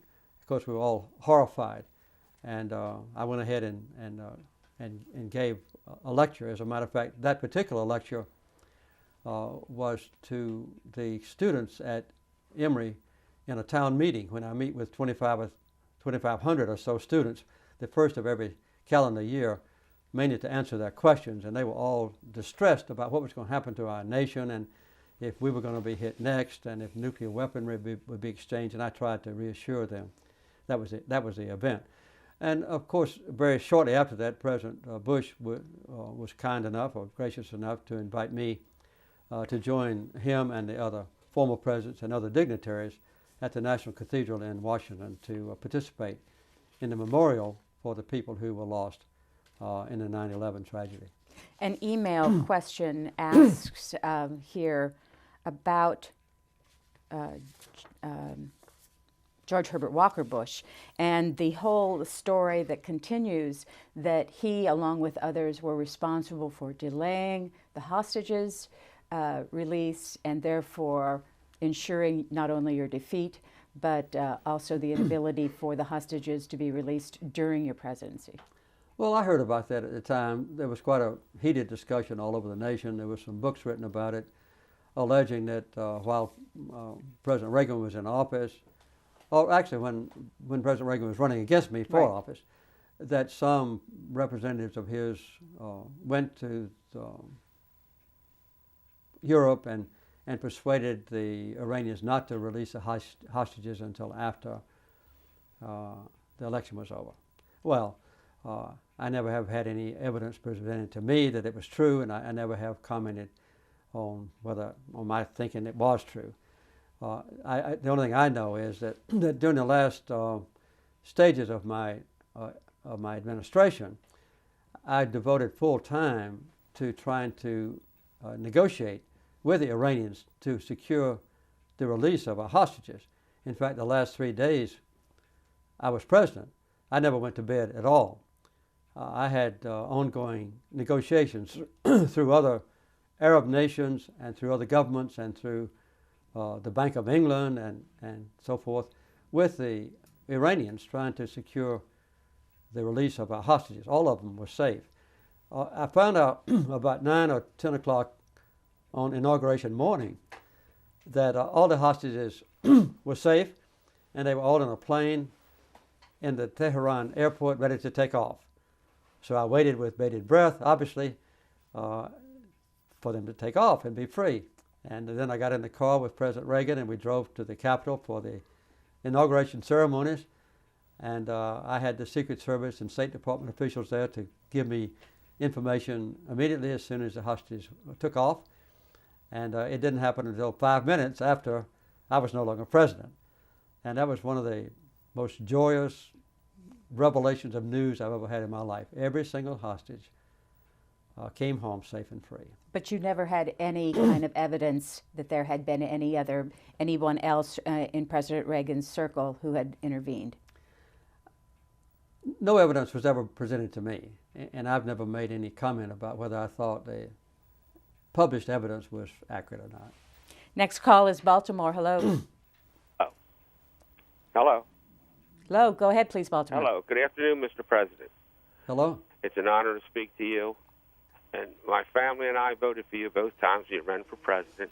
We felt like you were too good for Washington. And number one, I just want to say we're contributors to humanity, and we know you're a great worker for that, building houses for the poor. But you were always in good physical shape. When you were sworn in as president, you walked from down at the Capitol to the White House, you and your beautiful wife. Do you remember that? Of course I remember it. Well, and was also, that your question? I think you're absolutely right in opening up relations with Cuba. It's really ludicrous not to recognize that nation. Thank you, and God bless you. Thank you very much. Next call goes to Ashton, Alabama. To where? Is this Ashton, Alabama? Athens, Alabama. Go ahead. This is Donna Lowe. I worked at one of the prisons in Alabama in the correctional system. I'm a mental health professional.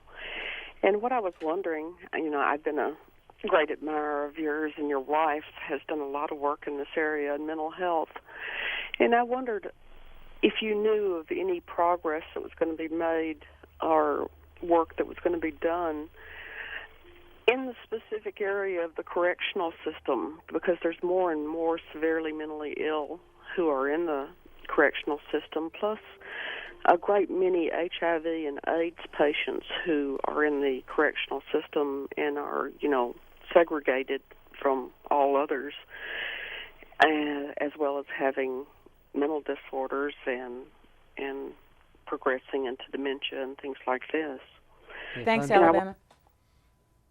Well, I wish my wife was here because she's an expert on this. In fact, Rosalyn is, I would say, the #1 citizen of the entire world that promotes mental health and points out that mental illness can, in most cases, be cured and people can live, or at least that they can live a normal life. She also makes many lectures on this subject. In fact, 3 days ago, she was in New York giving a lecture at Columbia University. She points out frequently that about the evolution of treatment of people who are mentally ill. When I became governor and Rosalyn became an expert on mental illness, it was a custom then in Alabama and Georgia and other places just to incarcerate mental patients in mental institutions where they were kept for the rest of their lives and given practically no treatment but treated almost as animals because of reforms that were initiated by me and many others because of the influence of Rosalyn and also obviously by Congress. The trend was to move mental patients out of those major institutions. We had 12,000 patients at Milledgeville in Georgia to community institutions.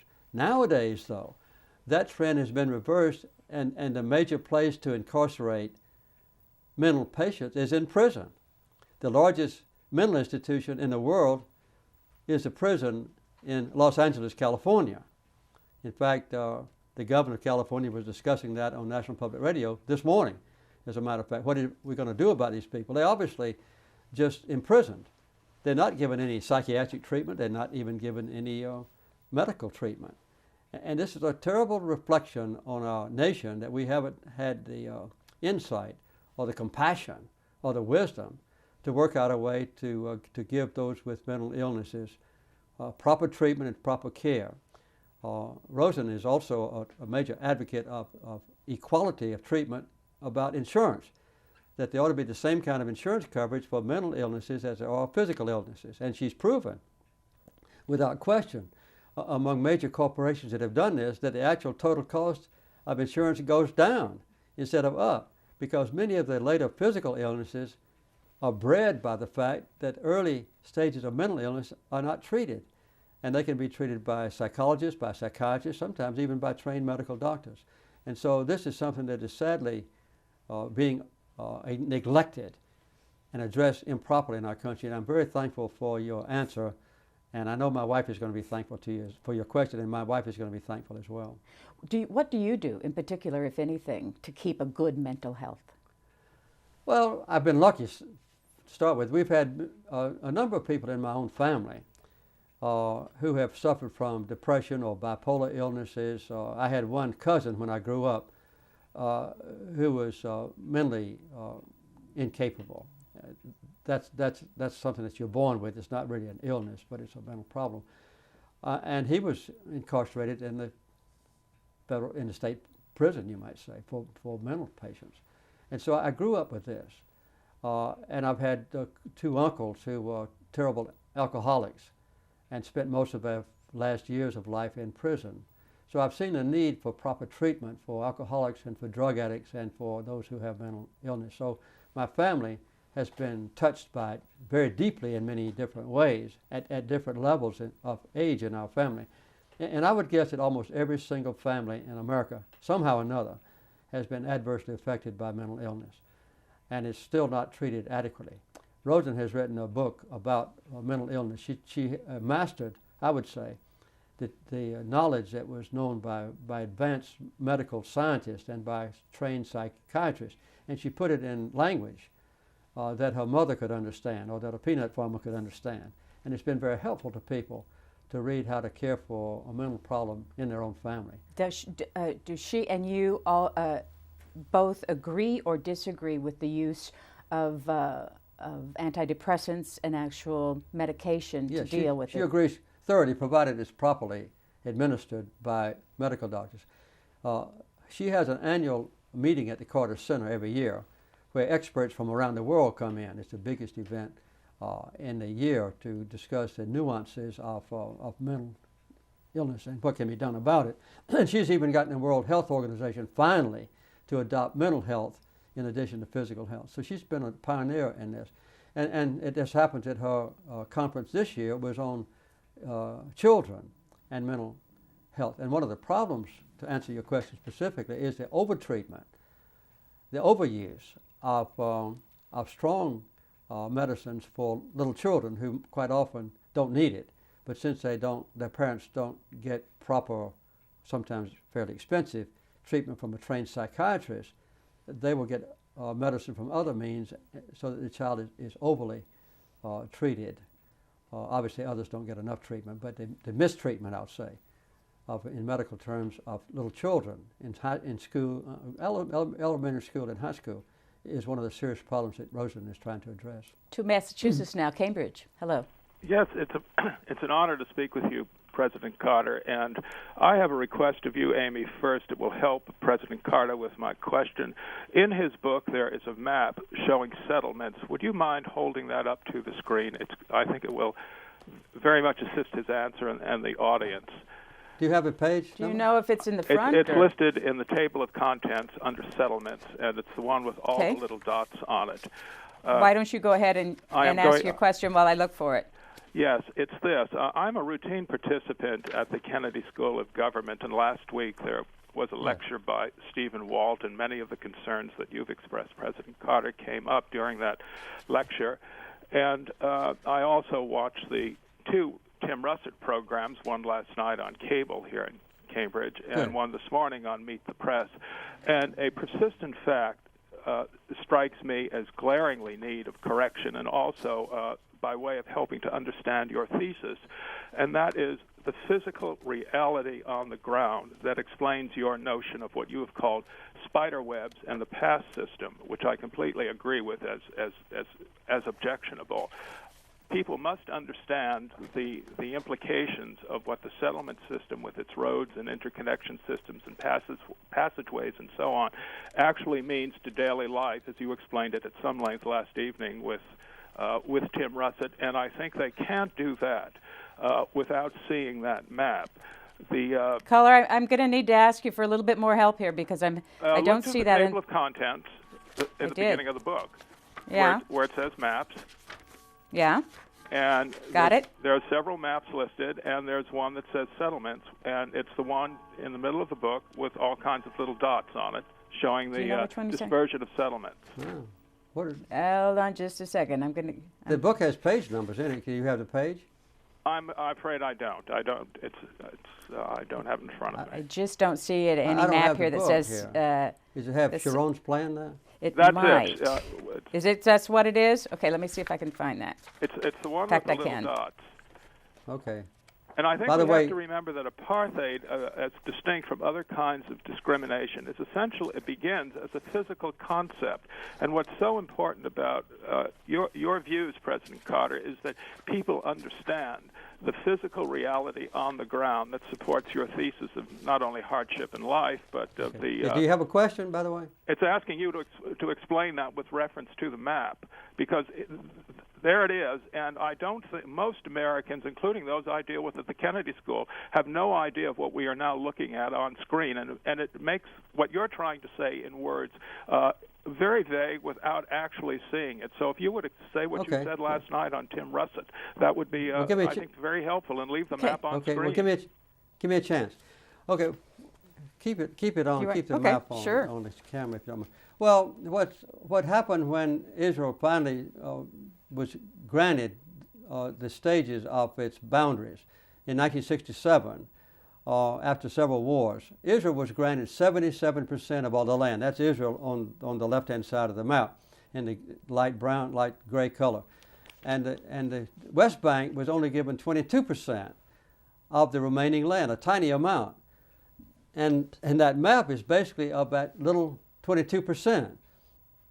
And now the brown part, or gray part, inside the West Bank is what Sharon's plan was, and that's the one that Prime Minister Olmert has adopted. And the white part is the part that Israel will control. You see the entire Jordan River Valley, which is over to the right, is to be controlled by Israel. And the wall is to go around those tiny gray parts that are left in the heart of the West Bank, and will completely encircle or encapsulate or imprison the Palestinians. And those dots there are the ones that Olmert and Sharon intend to retain inside the Palestinian territory, along with the dots that they still have now in their own territory. So you can see the Palestinians have practically nothing left. And I couldn't show it on this map, it gets too complicated. Between adjacent settlements, there are roads built to connect one settlement to another, and then to connect the settlements to Jerusalem. And the Palestinians in most places are not permitted to use those same roads, or even to cross many of the roads, in addition to the wall being built, which I haven't yet described adequately. But so that's what the Palestinians are. So apartness, or apartheid, if you want to use that word, apartheid is the way they pronounce it in South Africa, is gross in Palestine. I mean, it's much worse in many ways than apartheid was in South Africa. And the Palestinians all have to have a pass, just like the black people did in South Africa. And when the wall goes between a family's home and his family's garden, or his pasture, or his field, it's a gross deprivation because he can't cross. And the wall is built through a swath that's about 100 meters wide. And the Israelis go in first with chainsaws, and they cut down all the olive trees, some of them almost 1,000 years old. And then they bulldoze that area blank, and they dig a 6-foot deep trench on both sides to install their listening devices, and then they build this horrible wall in the middle of it. And I described that the entire city of Bethlehem is encompassed in a wall where Jesus was born. And I described a cathedral there named after Martha, Mary, Martha, and Lazarus. Lazarus was raised from the dead right outside Jerusalem in Bethany. And they had a congregation of 2,000 Christians who were worshiping in this convent, in this cathedral dedicated to Martha, St. Martha. And the Israelis built that wall 30 feet high right through the garden of the church. And the church is now on the Jerusalem side, on the Israeli side. All the members of the church are on the Palestinian side. And they can't get to the church because the Israelis won't let the Palestinians go to Jerusalem. They can't go through this enormous wall. That's what's happening here. And nobody, very few people in the United States know it or will acknowledge what's going on. It's horrendous. When were you last there? And that's why I wrote there? the book. When was I last there? Mm-hmm. Earlier this year. And when we go to the Holy Land, we obviously, whenever I get off the airplane, first I meet with the Prime Minister of Israel, I meet with the Foreign Minister, the Defense Minister, as we're getting prepared, say, for an election among the Palestinians, and then we go into Palestine area, and as we prepare for the election, we go over the entire area of Palestine, not just parts of it. We go all the way from Lebanon border down to the Sinai Desert of Egypt, and we try to cover the entire area. Do you meet with Palestinian leaders also? Yes, I meet with Palestinian leaders. I meet with Israeli leaders, Palestinian leaders, all the candidates. This past election, because Hamas were candidates, in order to get permission to go, reluctantly I agreed that I wouldn't meet with any Hamas candidates before the election. So I kept that promise.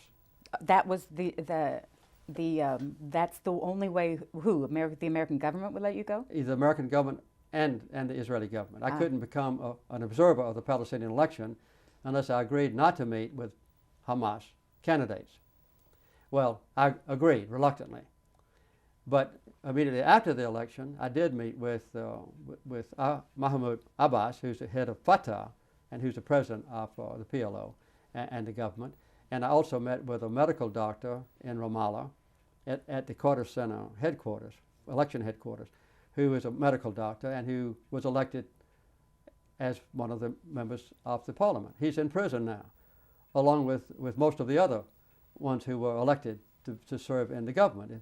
If they are Hamas candidates and the leaders, they're in Israeli prisons now. But I met with him. And one of my main things was, why don't you recognize Israel and get this stigma away from you all? And why do you have terrorist activities? And he pointed out to me facts that have not been disputed by anyone, that since August of 2004, Hamas has not conducted a terrorist act that resulted in the death of a single Israeli citizen. This was a self-imposed ceasefire, which they call a hudna. And he said, we will extend this hudna 2 years, 10 years, 50 years, if the Israelis will reciprocate.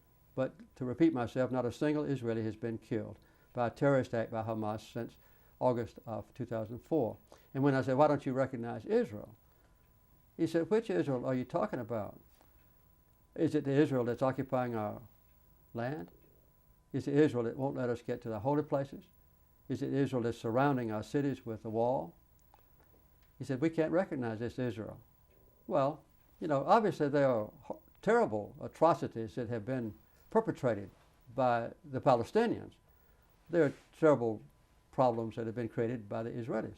But it's a matter that needs to be understood and discussed, and negotiations need to take place. And I might add one other thing, that despite the fact that the Palestinians have been eager for peace talks for the last 5 years, and when the United States and Israel personally endorsed the representative of the Palestinians, that is Mahmoud Abbas, he was called by President Bush the voice of moderation.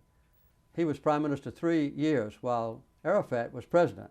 He was not permitted to negotiate one day. Then he was elected president after Arafat died in January of 2005. So I felt, when I congratulated him in Ramallah, we're immediately going to have peace talks. Still, not a single day of peace talks. Albuquerque, hello. Hi. Go ahead, Albuquerque. Hi. Good morning, Mr. President. It's an honor to be able to ask you a question. My question is this, I've noticed that in recent elections, it seems like religion, specifically like a Christian-based religion, is a key factor that a lot of the candidates seem to use as their badge of honor. However, it seems less and less authentic, and they seem to it seems like they're pushing more of a fundamentalist view that's not as authentic as yours might have been, and yours seems like it was put out a little more mildly. What's your opinion on that type of thing? Well, I would be very reluctant to elevate my Christian faith above anybody else's Christian faith. That's something that I wouldn't think of doing. And I would guess that the people to whom you refer as fundamentalists are just as devout in their faith as I am. And I don't criticize anything about their Christianity or whatever it might be. But I do express concern in my book last year that I published, Our Endangered Values. That was one of the values that I feel endangered. And that is the ancient commitment by the United States and even by religious leaders to avoid mixing politics with government on the one hand and religion and churches on the other hand. I think this was ordained by one of our founding fathers, Thomas Jefferson, who said we need to build a wall between church and state. And I think it even goes back to the New Testament when Jesus said, render unto Caesar the things that are Caesar's and to God the things that are God's. Well, that's my own interpretation, but I understand that other people can have different ones. But I think it's contrary to what I understand as ancient moral values of our country, observed by all previous presidents, including George Bush Sr. and Ronald Reagan and Dwight Eisenhower and Gerald Ford, as well as Democratic presidents, that we should not mix the two. And I think that too much in the last 5 or 6 years those two have been mixed.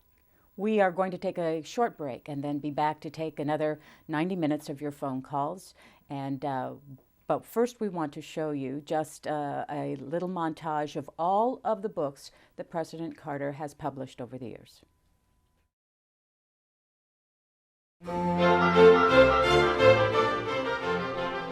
Jimmy Carter has written 22 books. Here's a look at those 22 books in chronological order. Why Not the Best? His first is a campaign autobiography published during his run for the presidency.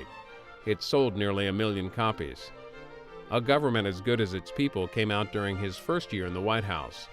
It's a collection of excerpts from stump speeches, campaign trail interviews, the Carter-Ford debates, and President Carter's inaugural address. Keeping Faith is Jimmy Carter's personal account of his presidency, based on the diaries he kept while in office. The book includes his descriptions of the SALT II Agreement, the Panama Canal Treaty, the Camp David Accords, 3 Mile Island, his decision to boycott the 1980 Summer Olympic Games in Moscow, and his struggle to free American hostages in Iran. Mercer University Press published Negotiation, the Alternative to Hostility, the text of a speech President Carter delivered at Mercer University in Macon, Georgia. In 1985, Jimmy Carter expressed his hope for peace among Christians, Jews, and Muslims in The Blood of Abraham, Insights into the Middle East. Jimmy Carter's wife, Rosalyn Carter, co-authored Everything to Gain, Making the Most of the Rest of Your Life. The book describes how the Carters coped with losing the 1980 presidential election and the decisions they made about building a new life after the White House.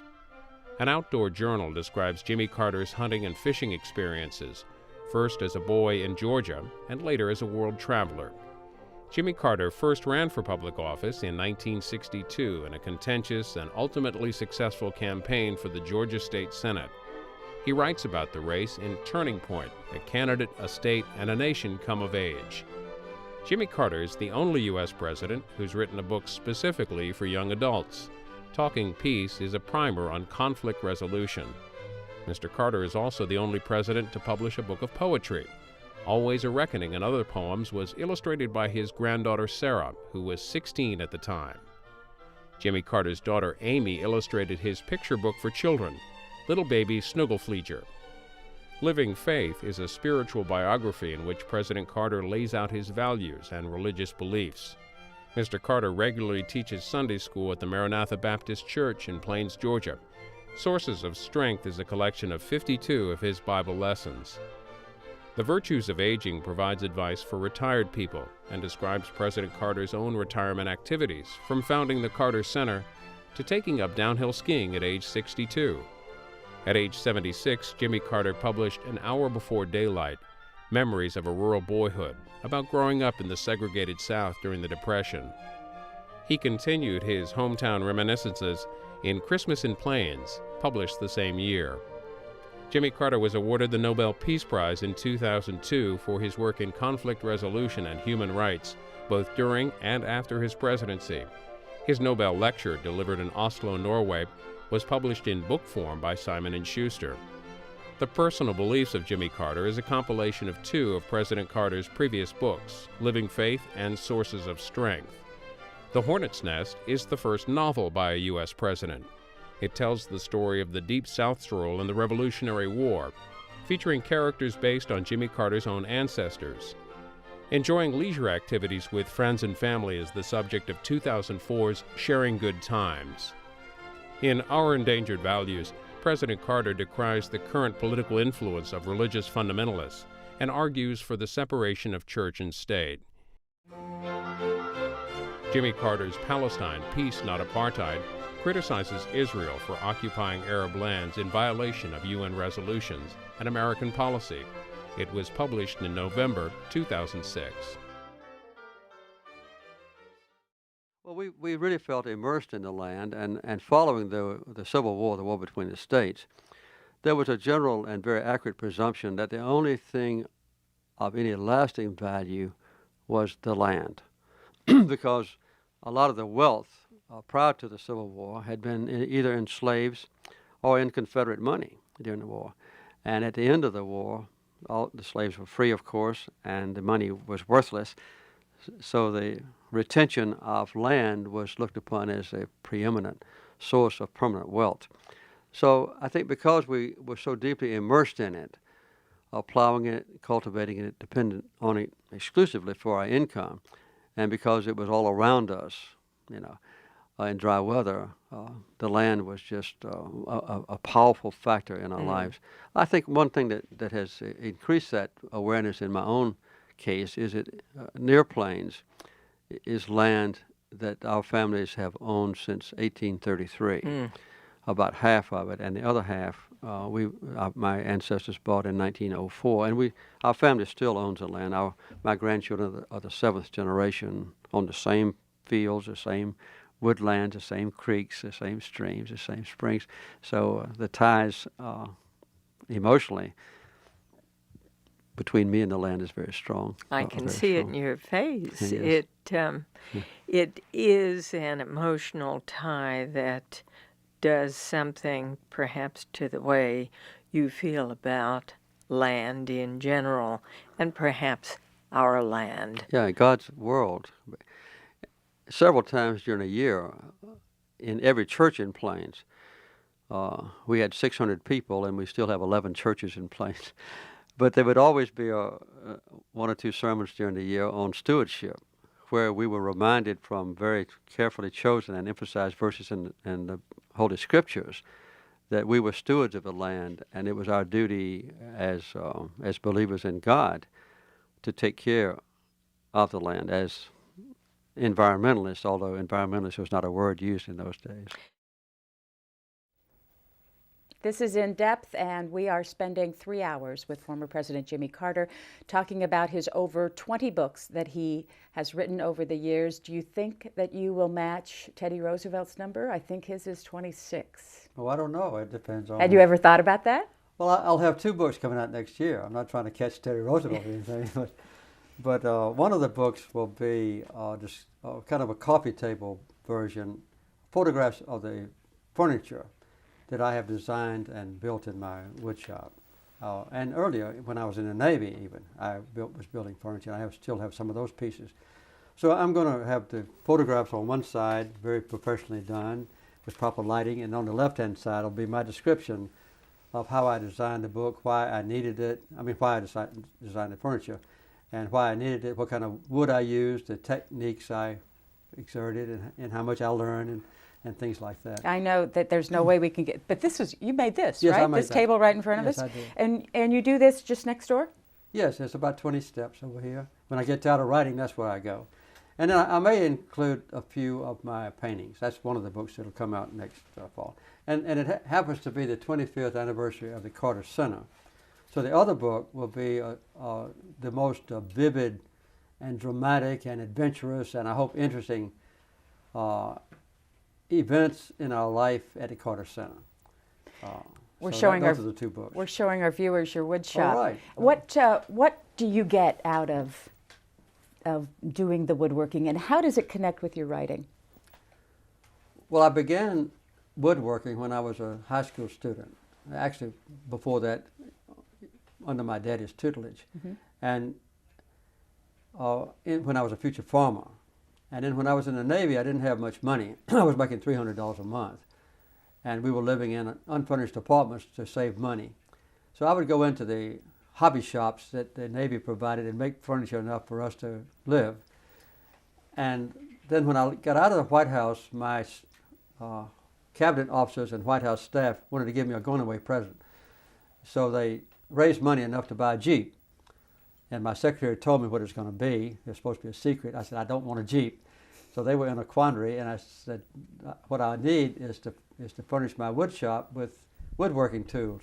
So they took the same amount of money, it was only $7,500 at the time, and gave it to Sears Roebuck and said, give President Carter everything he needs for his wood shop. So that has been a turning point in my life. So is woodworking a way you get away from writing, or is writing the way you get away from woodworking? I don't have enough days at home. I still am all over the world with the Carter Center and other things. And on the days at home, I get up early. I'm still a farmer at heart. And I read the email and do those necessary things. And then I start writing a book. And I write maybe from, say, 7:30 or 8 o'clock until 10 or 11, I get tired of the computer, and I can just walk out to my wood shop and start working on a piece of furniture that I'm building. And I have built about maybe 150 pieces of furniture since I left the White House. Where are they? Different places. My children have a lot of them. Amy has about 8 or 10. I've made cradles to encourage more grandchildren. And in one case, my most recent case, I made a special cradle for my great-grandchild. We were provided a photo of really? The new great-grandson. Who's well above average already. He's only 2 months old. But but I made a cradle for him. And then I liked it so much that I make it a duplicate cradle to give to the Carter Center to auction to raise money for the Carter Center. And I've done that almost every year. And while I'm making my furniture, I take photographs of myself with a time delay on my camera. So I make a photograph album that goes with the furniture so that 100 years from now, there won't be any doubt that a former president made this piece of furniture. So your books go from woodworking to campaign to presidential memoirs to faith to values. It's really quite wide. How do you decide what your next book is going to be? Where are you when you're moving? Well, it kind of comes along. It kind of seems natural. Obviously, when I was campaigning, I did Why Not the Best, just so people could get to know me, and then I loved my early days of outdoors, and that's been an expanded version, dealing with fly fishing and turkey hunting and things like that. And I wanted to tell about my early childhood. That's an hour before daylight, from 4 years old until I was 16 years old and went off to college in the Navy. And then I realized that I hadn't written anything about subsequent years, so I kind of put that in Christmas in Plains to cover part of it. I wanted to write a book of poetry, so I got a lot of professors to help me with that, and I did the poetry book. And then I have always been fascinated with the Revolutionary War, and when I was president, the leaders of the Church of Jesus Christ of Latter-day Saints, the Mormons, made an appointment to come and see me, and they came to the White House, to the Oval Office, and I thought they were coming because the Mormons were in trouble in Africa, which they were quite often then, but they wanted to give me a definitive history of my family, back 12 generations in this country to 1640 or something. And I didn't pay much attention to it at the time, but later I began to think about my family being involved in the revolutionary days, and so I decided to write a novel about the revolutionary times, and under pseudonyms, I included the members of my own family, and that was obviously a hornet's nest. You return to the issue of peace negotiation, diplomacy, all the way through in many of your books. And in this one, I don't remember what year, this is for young people. That was actually an expansion of a lecture I gave at Mercer University. Oh, they this asked one me was? To come and dedicate the special section of Mercer, dedicated to a former congressman, and they wanted me to make a leather-bound version of my lecture, so they could sell it and raise money for Mercer University. So I did. This is the one I guess I was talking about. That's the one for the youth. Yes. A publishing company that provides a lot of the textbooks in our country said there wasn't a textbook that was adequate for teaching conflict resolution, the causes of conflicts, and how they might be avoided, or how they might be settled for high school and college students. So I wrote a talking piece based on experiences that I had personally that illustrate those points.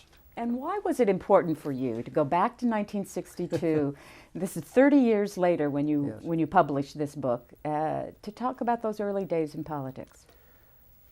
That is the best book I've ever seen, to be perfectly objective about it and fair, that describes the change in political affairs in the South brought about by the one person, one vote ruling, and the end of segregation, the end of the one-party political system that we had for generations. And I had never thought about running for office. I was inclined just to be a businessman, to make money and to serve my customers. And then the one person, one vote ruling was passed, which I thought would give me a voice in the brand new Georgia Senate. And I was the chairman of the Sumter County School Board then.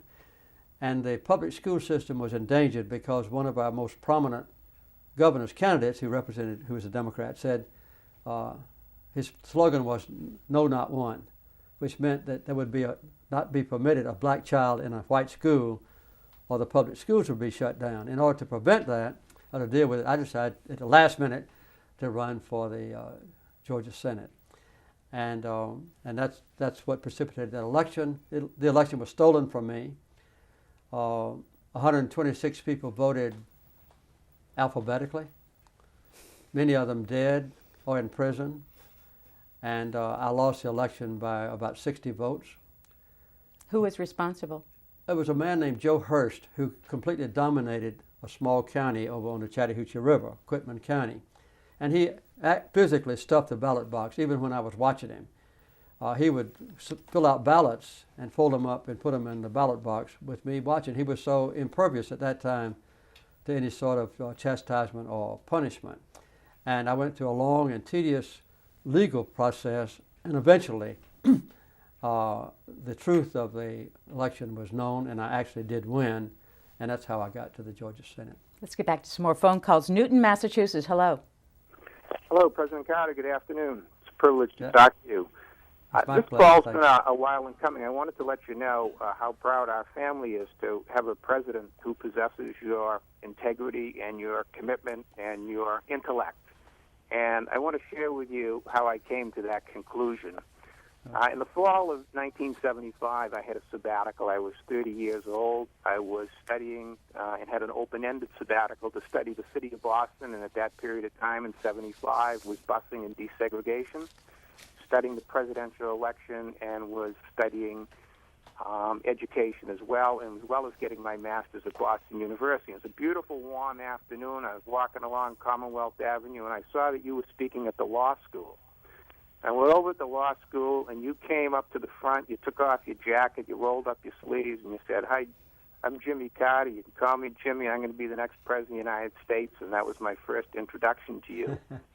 When the event ended and you finished speaking, there was a reception, and you and Jody Powell went over to reception, and we spoke in depth about South Africa. And what I was struck by was by your curiosity and your listening skills. Not just that you didn't hear, but you listened, and you were curious and you wanted to know. I had just seen two plays called Cesui Bonzi is Dead and The Island. And both of those people who were in that had won the Tony Award. And when they went back to South Africa a couple of years later, they had been arrested and were put in prison. And on one of your press conferences, you had actually called for their release from prison. And it was at that point that I came to see the depth of your commitment to human rights and to calling for human rights. So part of this call is Thanks, caller. I'm sorry. We need to keep moving to get a lot more callers in. South Africa, any reflections today?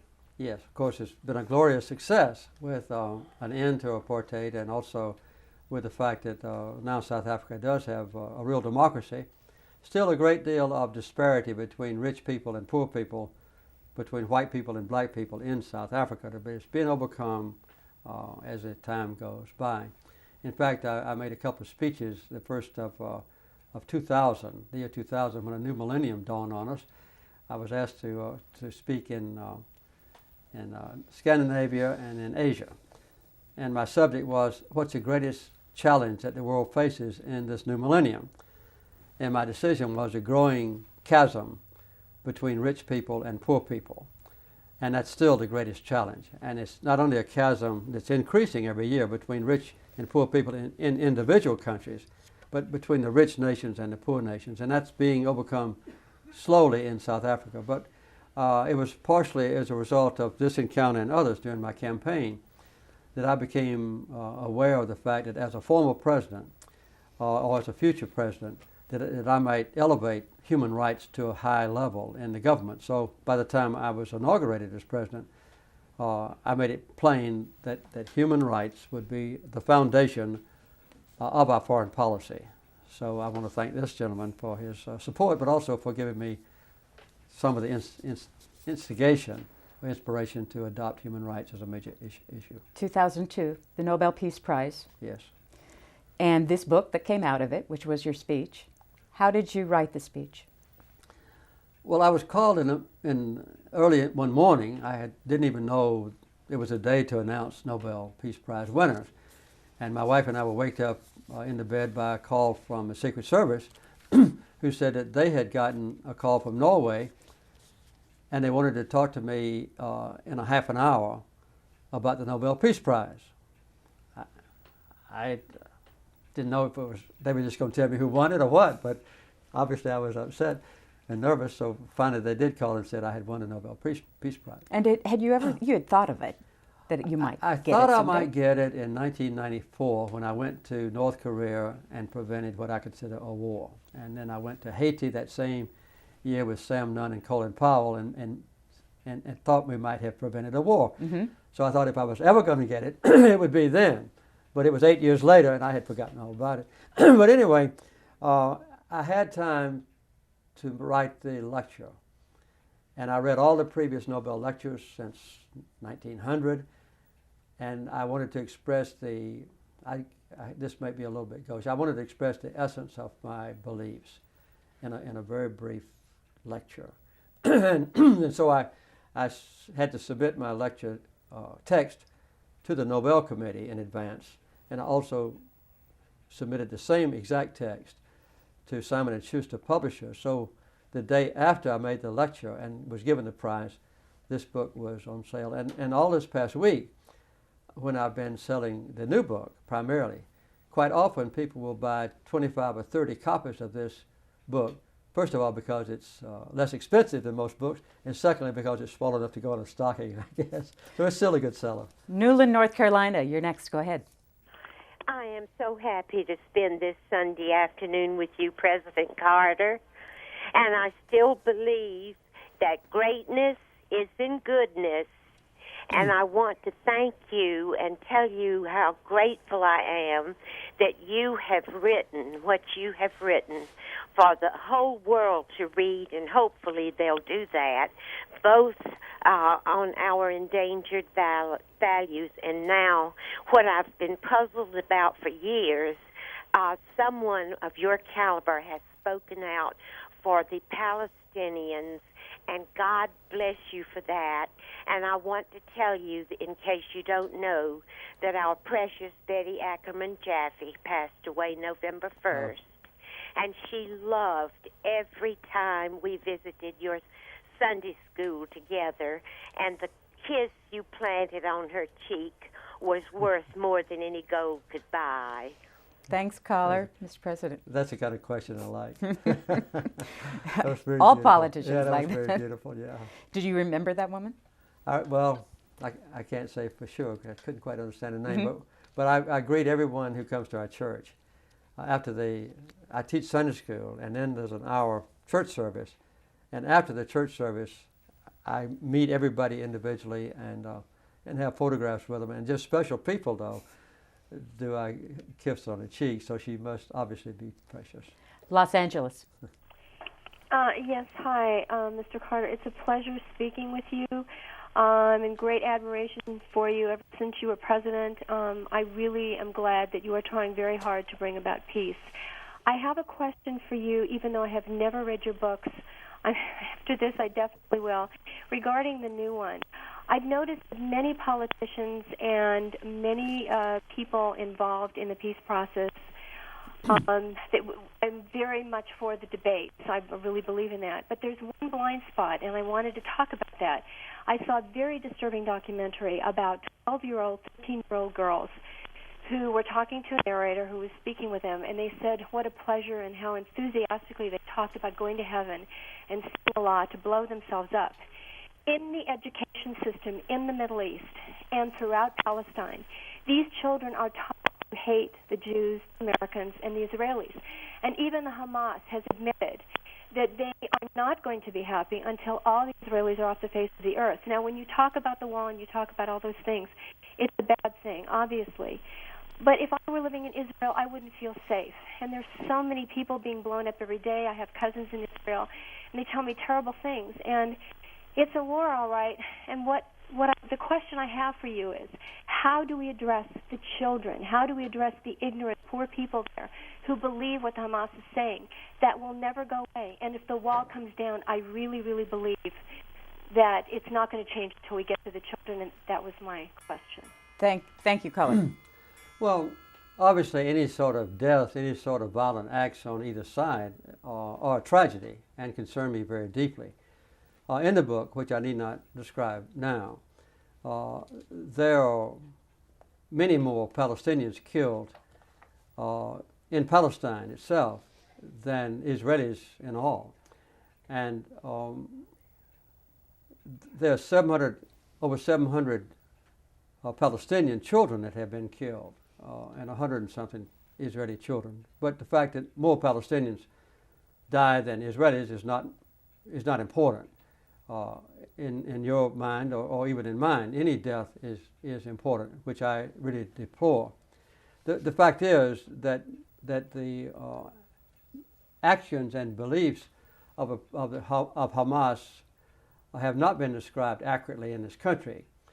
The Prime Minister of the Palestinian National Authority, their local government, is a man named Haniyeh. And Haniyeh has said that he favors peace talks between Mahmoud Abbas, whom they call Abu Mazen, and the Prime Minister of Israel, and hopes that those peace talks will commence immediately. As I said earlier, they haven't had any peace talks for 6 years now. And he said that if they do reach agreement between the Israelis and the Palestinians, and the Palestinians can have a chance to approve that agreement, then Hamas will accept the results. So it's not a hopeless case, is the point I'm making. This is not designed at all to excuse the terrorist acts that have taken place. But nowadays, as you can probably know, with rockets that are fired over the wall around Gaza, every rocket in the last few months that has fallen on this small Israeli town, and it's a tragedy, have been fired over a big wall that's built around Gaza. That completely surrounds Gaza. There's only two little doors in the wall through which Palestinians sometimes can escape their prison. And it's a tragedy, but the wall doesn't stop rockets. And also, as you know, the rockets would not stop when Hezbollah tragically launched them against the northern part of Israel. So a wall is not designed to stop rocket attacks and so forth between people. And as I pointed out earlier, this wall is not built between Palestinian land and Israeli land. No place does the wall touch Israel. The wall is entirely inside Palestine.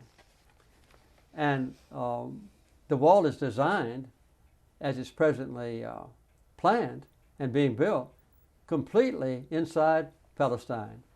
Not to protect Israelis, but to take Palestinian land. And all you have to do is look at the map. It's not just in my book if you don't want to read my book, but in periodicals, or you can look it up on the internet. It shows the route of the wall. So I deplore any sort of violent acts against one or the other. And I would like to see the Israeli soldier released. I would like to see, just say, a couple of hundred of the children released out of a lot more that the Israelis are holding. I'd like to see maybe half the women released in exchange for the soldier, or maybe even fewer. These kind of things need to be understood and addressed, and only by having peace talks and a withdrawal by Israel from Palestinian territory with modifications. The border can be changed. Can we ever have peace for Israel, which is what you and I both want? Irving, Texas. Hello, President Carter. It's a pleasure to speak with you. I actually have two questions for you. My parents are both in extremely bad health, and they believe that the government has gone downhill since you've left office. My first question is, my father is 77. He's got an extremely bad heart. And my first question is, what what I need to do to get your autograph for him for Christmas would make him extremely happy. And second, why is it so difficult for our government to do the right thing in regard to our senior citizens when it comes to health care and medication? Okay, I'll try to answer those questions. I can answer the first one easily. If you'll send a letter to the Carter Center in Atlanta, Georgia, that will be adequate for me. Then I'll be sure to send your father a personal autograph, and make sure you refer to this program, because on an average I get about 3,000 letters a month, and I can't see them all, so people open them for me, and make sure you put this so I get the letter directly, and I'll send him an autograph.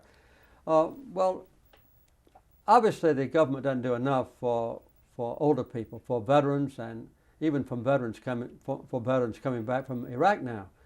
I understand there's a delay of about 175 days before a returning veteran who might be seriously injured can get approval for full care from the government, including some subsidies for his family's income.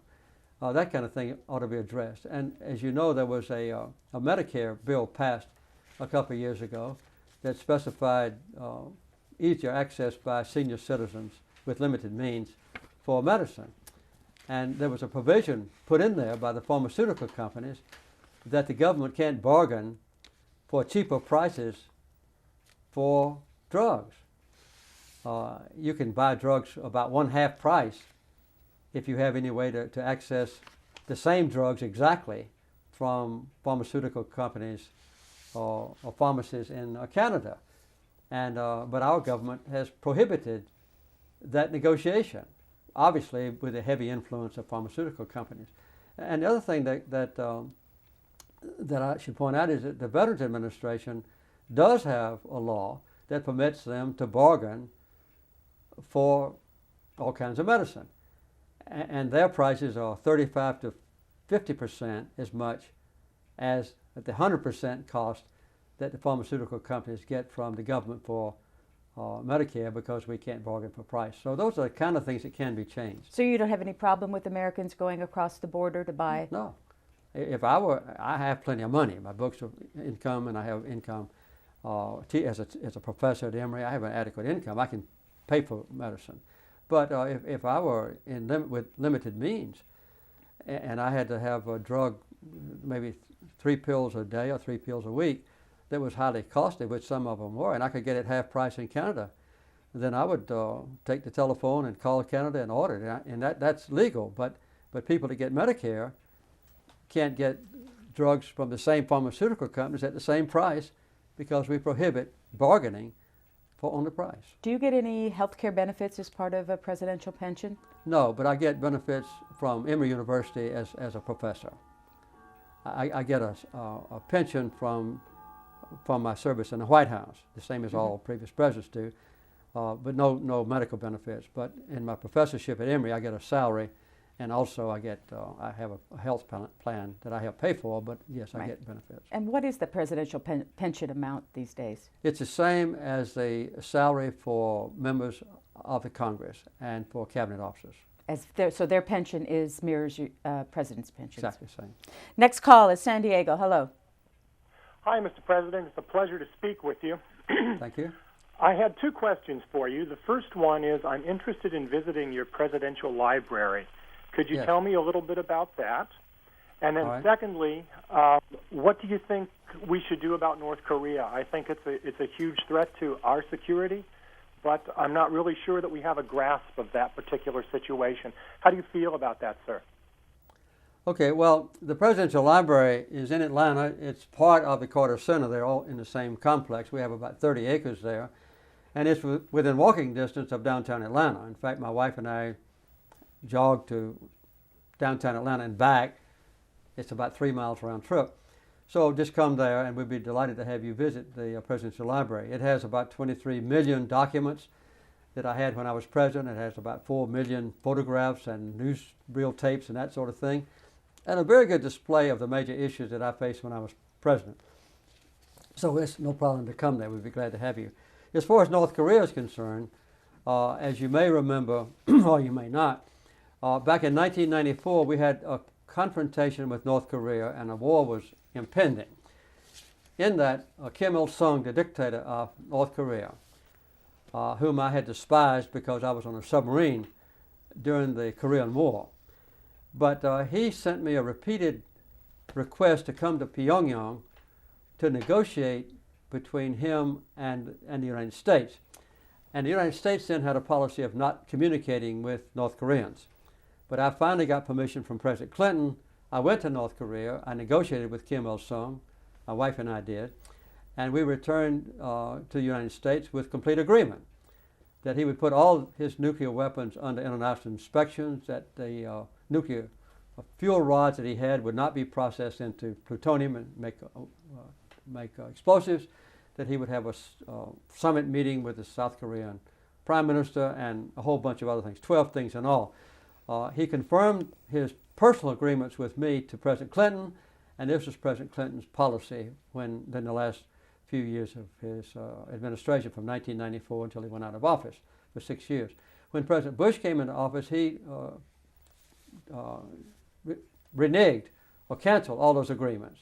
And as you know, since then, North Korea has started reprocessing those same fuel rods, and now they've exploded a nuclear device, we think, and they have room for 7 others. I think now what to do, I think we ought to have direct talks with the North Koreans, to sit down across the table with them, with our Secretary of State or some official representative from the United States, and negotiate, as I did in 1994, and as President Clinton and his staff did after that, and reach an agreement with the North Koreans, let them know what we will do for them. Well, I know what they want. I've met with them a few times since. They want an official declaration by the United States that we will not attack North Korea militarily, so long as North Korea has peace with its neighbors. And they want a declaration that the United States will work with North Korea to remove our embargo against their people that have been there more than 50 years and let North Korea have a normal life. And what we want from them is for them to put their nuclear program under international control or observation and not produce any more nuclear weapons and so forth. So that can be done. But we've refused to do that except under a kind of an umbrella of six-nation talks. The clear premise is that we will not sit across the table and negotiate nation to nation with North Korea. I think this is a mistake. It's the same policy, by the way, we have with Syria and with Iran, which I also think is a mistake. But that's a decision for our president to make and Commander-in-Chief, and I'm sure he has good reasons, which he has explained to the public. So do you think that we should acquiesce to the North Koreans regarding the issue? And what if you were sitting in the presidential chair right now and you were to sign an agreement that we would not bomb any country, could you do that? Well, it depends on what, I wouldn't say just point blank, I wouldn't just sign a paper and say we will never bomb another country. Mm-hmm. You know, I went Isn't that what they're asking for, though? No. I went through 4 years, we never dropped a bomb on another country, we never fired a missile, we never fired a bullet against another country. But I'm not saying that other presidents should do the same thing, and I'm not saying that I could do the same thing if I was in office now. But I do think that when we have a serious problem, which we have with North Korea, that are now building atomic weapons with the fuel rods that I negotiated that they would never use, then I think it's time for us to discuss the matter with them and see if they won't agree. We will not process any more fuel rods. We will not develop any more nuclear explosives. We will let the international inspectors come in and guarantee that we're telling the truth, in return for which what the North Koreans want is a declaration by the United States, we will not attack you militarily as long as you remain peaceful with your neighbors. That seems to me a perfectly legitimate and reasonable request. Casa Grande, Arizona. Yes. President Clinton, I voted for you as president, and thank you for talking to me today. Well, I have an article out of the newspaper that, I've got to turn this down, that when President Clinton was in office, you went over to North Korea, and then you also went on a trip with Madame Albright. And you negotiated and you donated millions and millions of dollars to them, and it was for to, food. To whom? But to North Korea. Uh-huh. And it ended up, they said, feeding the Korean armies. Can you tell us about that? Mr. President. It sounds like a joke. In the first place, I've never been on a trip like that with Madeleine Albright. She was President Clinton's Secretary of State, and she did go to North Korea after I went and negotiated with the North Koreans. And I don't have millions of dollars or hundreds of millions of dollars. In fact, I've never given $1 to the North Koreans. So I don't know who wrote that newspaper article, but it's obviously written by someone who's either deliberately misleading readers like you or just doesn't know what the facts are. Email. Is there any one president that has been more influential to you in your ideas and commitment in your writings and as you lead the nation? As you led the nation? Well, I wouldn't say writings, but my favorite president in this past century and the favorite one in my lifetime has been Harry Truman. And Harry Truman has had more impact on my life than any other particular president. I served under him as a submarine officer. He was my commander-in-chief. And I inherited some of his beliefs, one particularly concerning civil rights. Harry Truman was my preeminent hero on civil rights. When I was still in the Navy in 1948, I was just a young officer. Harry Truman ordained, with tremendous condemnation, that all racial discrimination would be ended in the military service, in the submarine force, the Navy, the Army, the Air Force, Coast Guard, and so forth. This was more than 10 years, 12 years maybe, before Rosa Parks sat down in the front of a bus in Montgomery, or before anybody knew who Martin Luther King Jr. was. And Harry Truman was the one that did it. And obviously later, President Lyndon Johnson was another hero of mine who signed into law prohibitions against racial discrimination in the schools and so forth. But Harry Truman, to answer your question, was the one that had most influence on my life. And so this emailer wants you to look to the future. Who are you watching in 2008 for the Democrats? Well, I'm watching all of them. I don't think that's what they mean. Well, I know, but I wouldn't want to say in advance, whom I prefer, because I don't yet know for whom I will vote, so I wouldn't want to guess. I never have gotten involved among Democratic candidates who are running against each other. I'll always support the Democratic candidate when it's over. But right now, obviously, Ms. Clinton is leading the public opinion polls, possibly because her name recognition is greater. But the thing I'd like to point out is that a year and a half before most elections, Republican or Democrat, nobody has the slightest idea who's going to be the next nominee. When I ran for president a year and a half in advance, I remember George Gallup had a poll saying, whom do you prefer for president? There were 32 names on it. My name was not on the list. George Gallup's name was on the list. Mine wasn't. And 18 months later, I was elected president. The same thing happened with Michael Dukakis. Nobody dreamed that Michael Dukakis, governor of Massachusetts, would become the nominee for president. Nobody dreamed that ahead of time that Bill Clinton would be the nominee or the successful candidate for president. The only ones that are predictable are when you have a vice president, as was the case with Hubert Humphrey under Lyndon Johnson or with Fritz Mondale under me. Then you can pretty well predict, or Al Gore under Bill Clinton, you can predict pretty much then they have the best chance to be the nominee. So I just wouldn't want to guess. Do you believe that the country is ready for a woman president? Oh yes, I think so. I think the country is now, they've seen that we have had women presidents in the largest democracies in the world. That is India, where I visited lately to build some homes. Also, the largest Muslim country in the world has had a woman president. That is Indonesia. One of our greatest democratic friends, Great Britain, has had a woman, as you know, prime minister for many years. In this hemisphere, now have a woman president just elected recently in Chile.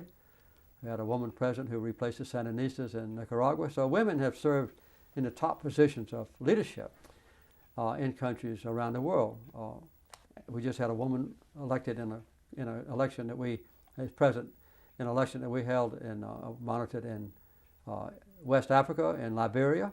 The first woman president elected in Liberia, Ellen Johnson Sirleaf. We were there and helped monitor the election. So the answer to your question is yes. I think the United States is at least as enlightened against discrimination against women as Nicaragua or Chile or India or other countries that I've named. Tucson, Arizona, hi. Good morning. Good afternoon. Thank you for taking the call. Just a question for President Carter. I was curious about his relationship with Tip O'Neill and the Congress after leaving Georgia and the Georgia legislature, and also wanted his views or wondered how close he was to any other former presidents besides President Ford. Thank you for taking the call. Well, I had a good relationship with Tip O'Neill personally. When I got to the White House, I had been governor. I had dealt with the Congress. Obviously, it's much more complex for a president to deal with the Congress than for me to deal with my legislature in Georgia. Tip O'Neill was helpful to me in many ways. He was committed to Ted Kennedy when Kennedy decided to replace me as a Democratic nominee. And so later in my term, I didn't have as close a working relationship with the extremely liberal Democrats as I did the moderate Democrats and the Republicans. And so I depended heavily on Republican support in the House and Senate. And so that's maybe answers your question. But every 2 weeks, regularly, I had breakfast with Tip O'Neill, worked with him on every possible issue very harmoniously. I admired him very much, and he was a great speaker of the House. And I forgot the other question. Any other leaders, any other presidents beside President Ford? Well, yes, I get along well with other presidents. As a matter of fact, President Clinton and I have gotten fairly close, certainly since he left the White House. He's investigated thoroughly what I did in the Carter Center, and he's creating a wonderful role for himself as a former president. Quite different from what I do, but in a very harmonious way. In fact, earlier this summer, I went up to New York City during, I think it was in early October, to appear with President Clinton on his annual event that he now has in New York. So I have a very good relationship with him. I was at his dedication of his library. I was at the dedication of the libraries of George Bush Sr. and Richard Nixon and Ronald Reagan. So I have a good relationship with some of them, but my closest and most intimate friend has been Gerald Ford. He's helped me with projects at the Carter Center. I've helped him with projects that he's undertaken. And it just has happened that we have developed a very close personal relationship between the two of us and between his wife Betty and my wife Rosalyn. Betty works on drug abuse and alcohol abuse. My wife works on mental illnesses. So they have a lot in common, and they even have gone to Washington to lobby it together as two former ladies, which was a very effective lobbying team, as you can see. So we have good relationships with former presidents. What's on your bedstand right now? What books? Well, I've been reading lately the books that were important in my shaping this one, but since I finished this book, I just read a book called Blink. Malcolm Gladwell. Gladwell, rather. Gladwell. Yeah. I've just read a book called Omnivore's Dilemma. It's about the different chains of food that come down from the farm and the feedlots and pastures to the table, which is a very interesting book. Michael Pollan. And I've read the very famous book, State of Denial. Mr. Woodward. About Mr. Woodward. And I read the J-Curve. And I've read, let's see, a couple more. I've read 1% Doctrine. Ron Sussman. Kind of analysis of the Iraqi war. Do you read any fiction these days? Yes, as a matter of fact, I'm now reading some fiction by a man named James Nelson, who wrote a series of books similar to the one we mentioned earlier by Patrick O'Brien. That was about the British Navy. This is about the American Navy during the Revolutionary War period. And one of my sons who's read all the Patrick O'Brien books, found this series, so he sent it to me. And on this trip that I just took to New York and Washington and to other cities to sell books, during my spare time I read that book. Are you still a big Faulkner fan?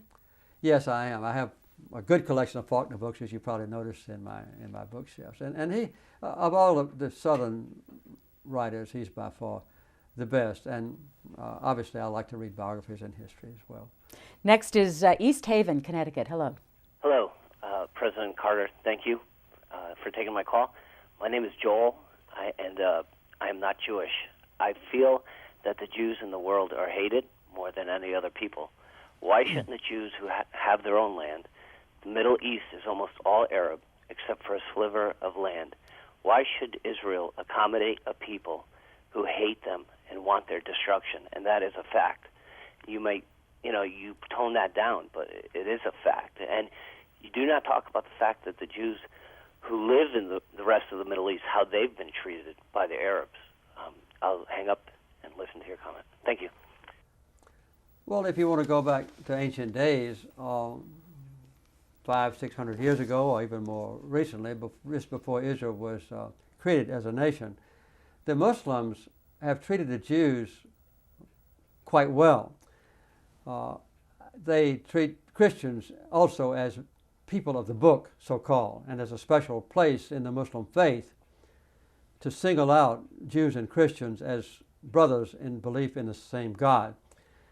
This was a result of the anointment of God through his covenant with Abraham. It's derived from that.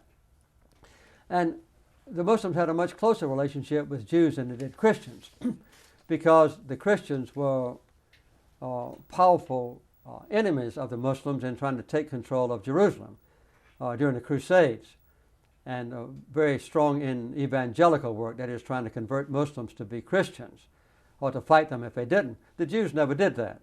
So in earlier times, the Jews were welcomed in countries that surround what we would call the Holy Land, that is, the land between the Jordan River and the Mediterranean Sea. And when Israel was founded as a nation, there's no doubt that the Arabs rose up almost as in a unified effort to overthrow the new nation of Israel. Israel prevailed. The United States and others subsequently joined forces with Israel to give Israel a powerful military. And now there are no remaining Arab military forces that would threaten Israel. The only possibility is Egypt. And as I mentioned earlier in this program, I negotiated a peace agreement between Israel and Egypt that has never been violated.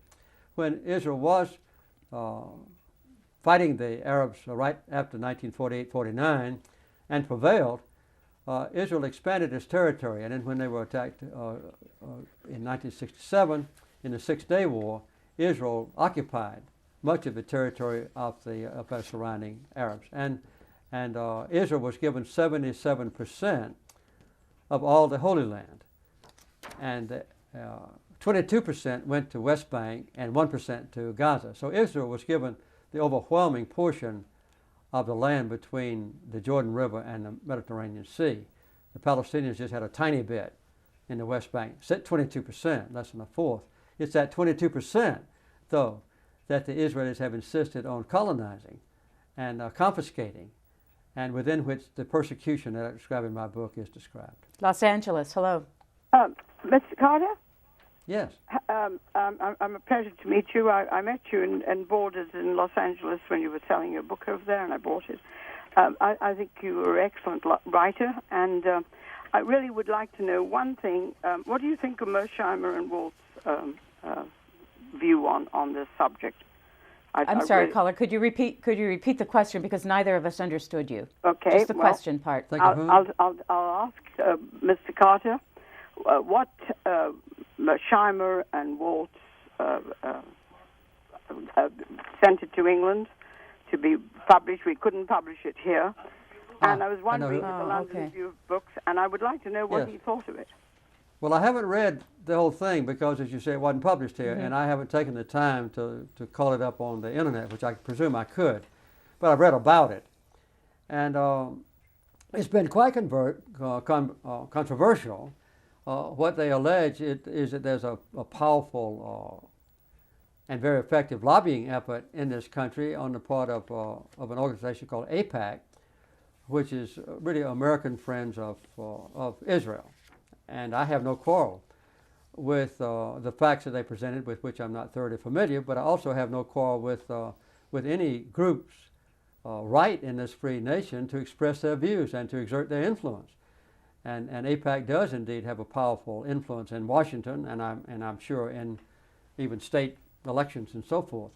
It was a major factor when I ran for office as president, and when I served as president, and still exists. Did you receive a lot of money from AIPAC? I never received. I don't remember ever receiving any money from AIPAC. But I have to say that when I ran for office in '77, I was running against some very famous people who were deeply committed to Israel's rights, and Scoop Jackson was the main one, and he was a darling of AIPAC, and he deserved to be. As a matter of fact, I nominated Scoop Jackson for president at the convention in 1972. He was a close friend of mine, and he ran against me in '77, and when I was finally got most of the delegates, he gave me all his delegates. So I had a good relationship with him. But the point is that whether these professors have had every fact right or not, I don't know, since I've not read the entire long treatise. But they have a right to express their views, and AIPAC and others has a right as an organization to use their maximum influence. And speaking of views, here's one from the incoming Speaker of the House who has listened to you on your book tour, and she had this to say. She said, with all due respect to former President Carter, he does not speak for the Democratic Party on Israel. Democrats have been steadfast in their support of Israel from its birth, in part because we recognize that to do so is in the national security interests of the United States. Okay, well, as a matter of fact, the incoming Speaker made that comment before my book was ever published. Before your book, okay. And she was referring to the title of the book only. That's all she knew. And what Nancy didn't realize was that the book is not about what's happening in Israel at all. Not a single sentence in it refers to what's happening in Israel. What the book refers to is not Israel, but what the title says it is, and that is Palestine, which is not Israel. It's the land of the Palestinians. And it refers to... But can you divide the two? Well, they are divided legally and through everything that we've ever had. They're divided by the United Nations when Israel was established. They're divided by all the official policies of every administration in this country that has served, every president that's served since Israel was founded as a nation. They were divided by agreements that the Israelis negotiated and honored at Camp David with me, and later with the Norwegians with Oslo. And those agreements for Israel to withdraw from Palestine territory were confirmed by the Israeli parliament and the cabinet, the official documents that are still there. So I didn't divide them. They've been divided for years. And they, by the way, they also are divided by the International Quartet, which has developed the so-called Roadmap for Peace, which, as you know, is strongly endorsed by President Bush. And the introduction is quoted in my book. It was given because the United States and the United Nations and the European Union and Russia comprise that quartet. And Kofi Annan read the document, which said that Israel would withdraw from occupied territories. So the basis for the quartet policy on Roadmap for Peace adopts the same boundaries established in 1967. So there's no argument about the international boundaries. And the word apartheid doesn't refer to anything in Israel, because Israel's a wonderful democracy, which I acknowledge, which I visited many times, and where there's absolute equality legally between Arabs who live in Israel and Jews who live in Israel. This book is about Palestine. Fairfax, Virginia. Yeah, I have a question. Mr. Carter just referred that Muslims have treated all minorities well. And I'm from India, and as far as I know, there used to be jizya tax on all the minorities. They had to survive by paying poll tax kind of thing. And even today, in any Muslim country, if I'm even saying that I'm not a Muslim, or I want to change my faith from Islam to Christianity or any other, I will be, by law, I will be killed, actually. So, and I don't see any reaction from you about this kind of apartheid by Arabs and Muslims all over the world, actually.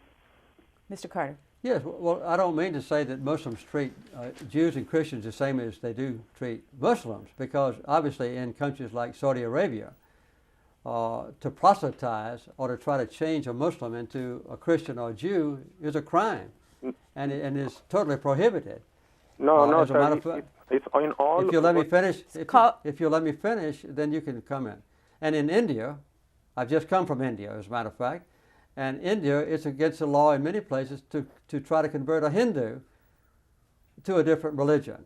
And I recognize the nation's right to have those kind of policies, but I deplore them and I condemn them. In our country, it's not against the law if you're a Christian to be converted to a Muslim or vice versa, or if you're a Jew to be converted to a Christian or vice versa. That's okay.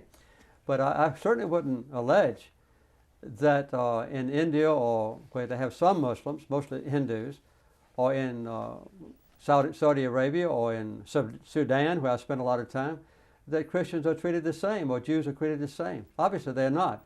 And any persecution of any person in the world because of our religious faith, in my opinion, is a direct violation of human rights, which I condemn. Phoenix, Arizona. Direct violation of human rights. I'm sorry, caller, we can't understand you. Could you try again? Thank you, President, for taking my call. Yeah, sure. Thank you, President, for taking my call. I'm glad. Actually, I'm an asylee from Bhutan. I stayed in Nepal for 14 years. Finally came to the United States 2 years back. I'm sorry, caller. You're gonna have to ask you a question if you don't mind. I understand. I've been to Nepal and we have programs there.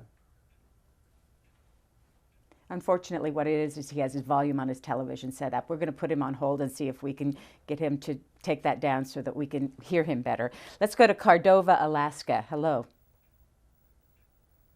Thank you for taking my Alaska. Call. Thank you. Can you hear me? Thank you. Yes, I hear you very clearly. Great. Well, thank goodness for C-SPAN and thank goodness for Jimmy Carter. I hate to change the subject because it is extremely fascinating what you're talking about, but I come from a state that is has the heavy hand, both good and bad, of the oil companies, and I would like to hear President Carter's views on national energy policy, because I can't help but think if we had turned down our thermostats as he requested when he was president, to 65, that we would not be in Iraq killing people for oil. What do you think, Mr. Carter? Well, I appreciate the question. When I became president, we were afflicted with terrible problems concerning energy. When I was governor, President Nixon was in office, and OPEC had just been formed, and OPEC was declaring embargo against the United States because of our relationship with Israel. And while I was governor, I saw the long gas lines and so forth, and I was determined when I got to be president to try to do something about it. And I spent 4 years working on it to try to find every possible way to conserve energy, but also to develop replaceable or renewal forms of energy from the sun indirectly and so forth. Well, that's what I did, and we were very successful, as a matter of fact. When I became president, we were importing about 9 million of barrels of oil every day, which I thought was excessive. So ultimately, because of the programs that I was able to implement, we got down, after about 5 years, after I left office, 3 years after I left office, to 5 million barrels a day. That was just about cutting it in half. Now we're importing 12 millions of barrels a day. So to summarize, from 9 down to 5 and back up to 12. And that puts us in a position of subservience. That's maybe too strong a word. It puts us in a position of having our foreign policies heavily shaped by our eagerness, our dependence on foreign oil. And some of this oil comes from people who just don't agree with us on anything. One of them, the most highly publicized, is maybe Venezuela. Nigeria, which is a very corrupt government. Saudi Arabia and other Gulf states. I need not name them all. But obviously it puts us in a position of their having very heavy influence on the policies of the United States, which I think is a tragedy. They can also threaten to cut off oil to us, again, as they did under President Nixon. That could bring about serious economic tragedy to our country. The other thing is domestic oil companies. There's no doubt that in the last 6 years, the domestic oil companies, because of the intimate relationship that the Vice President particularly has had with oil companies and others that I need not mention, the oil companies have had a major role in shaping the policies of our government concerning energy. They have not wanted to have efficiency of automobiles, and for instance. And so the efficiency of automobiles manufactured in America are much less than automobiles used in other parts of the world. And this has really been one of the causes, in my opinion, of the near bankruptcy of Ford and Chevrolet, General Motors, who produce American cars, because they've been hiding under the umbrella of you can produce Hummers that gobble up gasoline, you don't have to comply with efficiency standards. So I think it's a very serious problem when we don't impose very strict conservation measures, as I did when I was in the White House, on automobiles, on trucks, on home insulation, on the efficiency of electric motors and refrigerators and stoves, and the utilization of solar power and of things other than oil to produce electricity. Do you feel you've gotten a raw deal from, I guess it's short-term historians, on the energy policies of your administration? Well, they very seldom refer to it anymore because it fares well in comparison. And they can't deny the figures that I just gave. I mean, they are official figures of the government. But I had to do a lot of very controversial things to get this done because I called in all American automobile manufacturers to the White House. At that time, there were 5 of them. Most of them have not survived. And I told them that I was going to impose legislation on them. I didn't have authority as president. That would mandate greater efficiency of automobiles. When I was inaugurated, the average gas mileage in a car was 12 miles per gallon. That was the average for the entire fleet of automobiles. And we set in law that it would increase very rapidly to 28.5 miles per gallon. And the Congress passed this law. There were a couple of loopholes in it. And I have to say that when I went out of office, my successors in office, whom I need not name right now, used some of those loopholes, and the efficiency of American automobiles didn't go up as rapidly as I had hoped.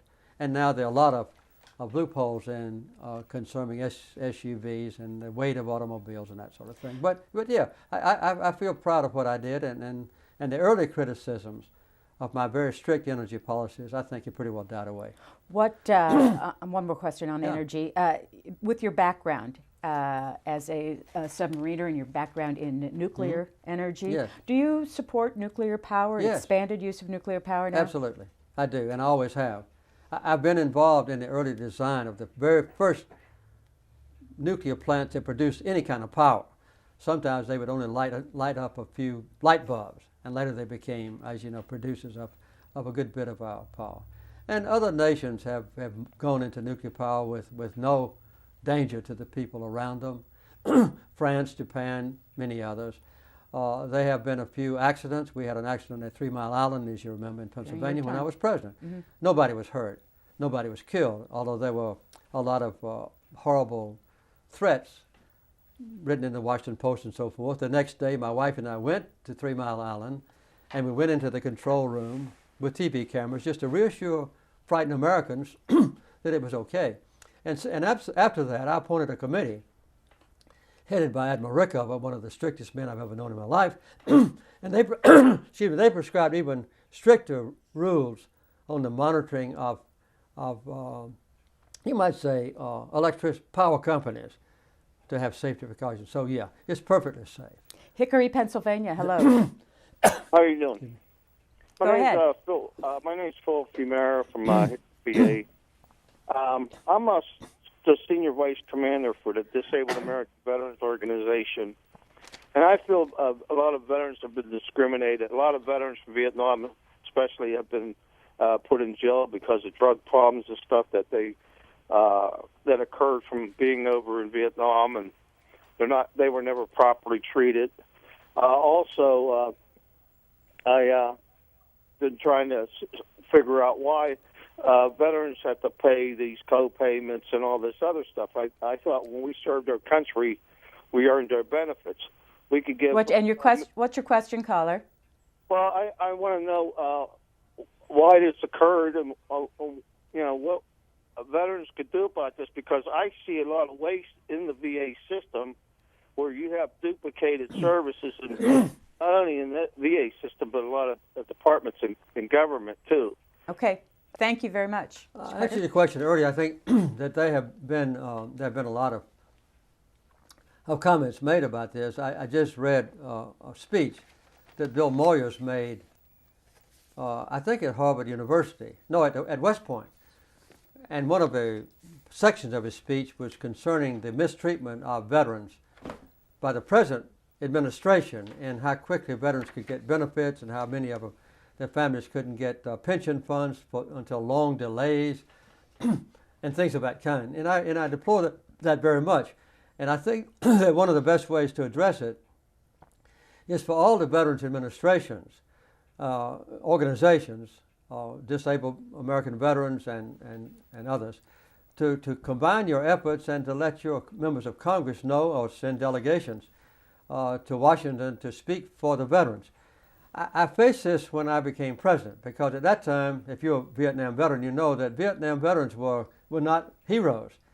They were looked upon as foolish because they had volunteered to go to Vietnam and fight when they didn't need to go, and the war was condemned and so forth. Well, my oldest son, went to Vietnam, and I was very proud of him because of it. But I knew that the Veterans Administration then was not treating the veterans fairly.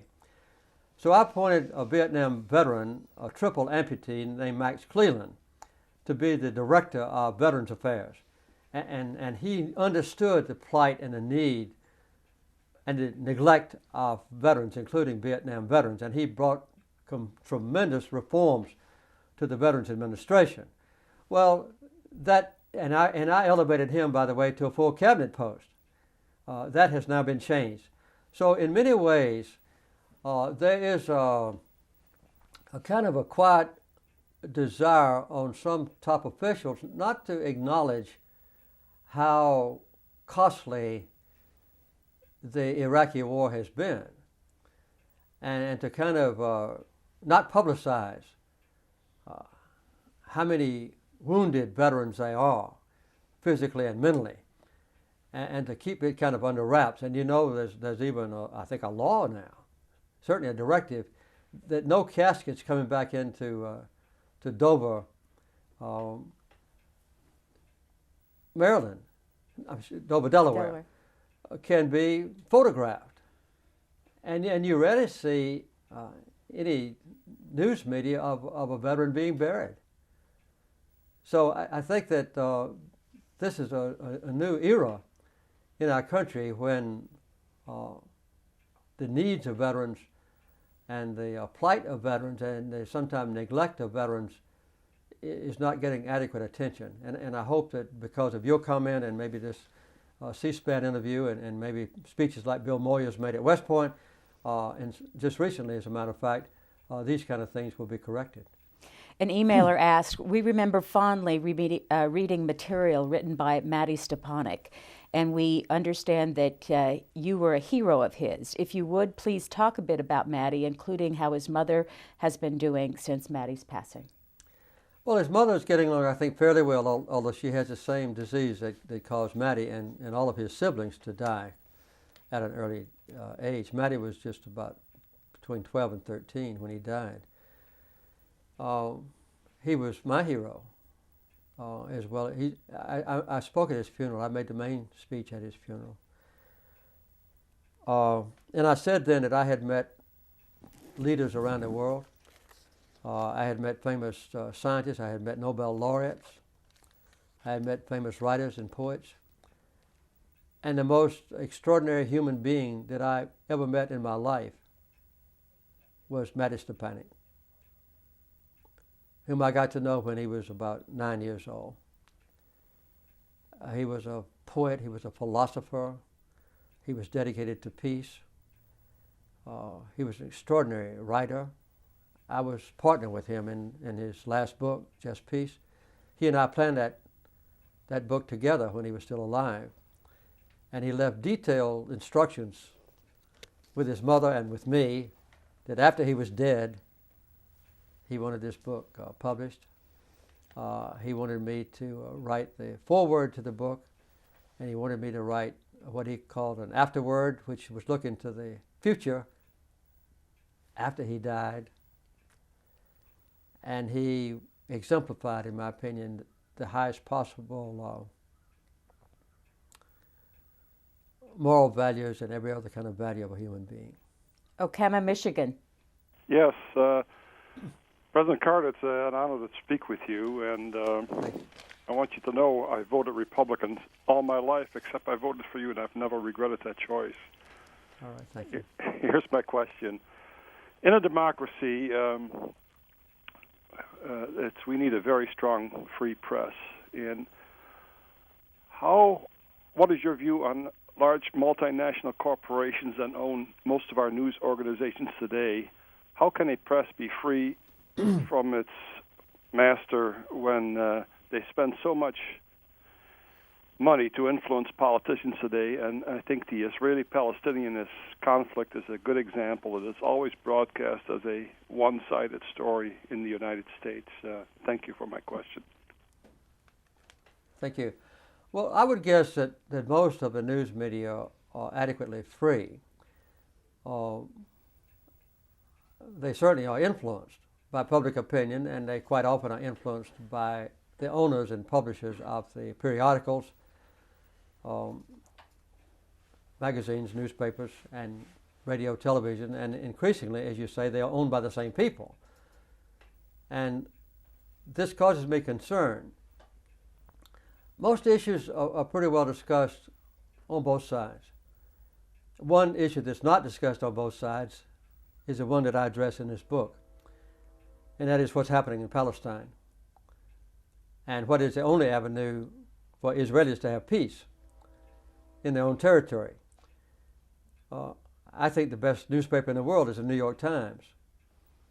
The New York Times, the Washington Post, the LA Times, and almost all other periodicals, as you say, habitually give one side to the issue.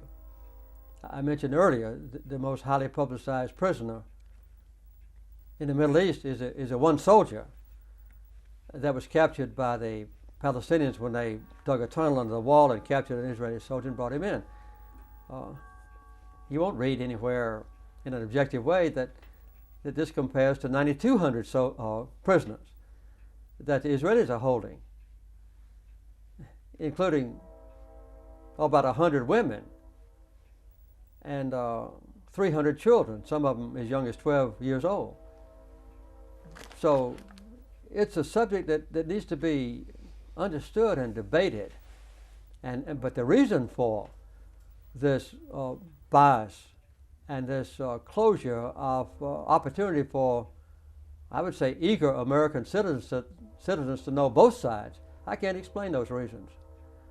But your question is certainly pertinent, and a partial answer to what can be done is to read this book. I'm not just trying to sell books, but if anybody wants to know the facts, undisputed, about what's going on in the Middle East now, Palestine, peace, not apartheid, has the facts. In reading over some of the reviews of all of these books over the years, some reviewers have taken you on quite strongly. In 1987, Jonathan Yardley, who's criticized your book several times, was talking about Everything to Gain. He said it was a stuffy, self-righteous book, even though you mean well.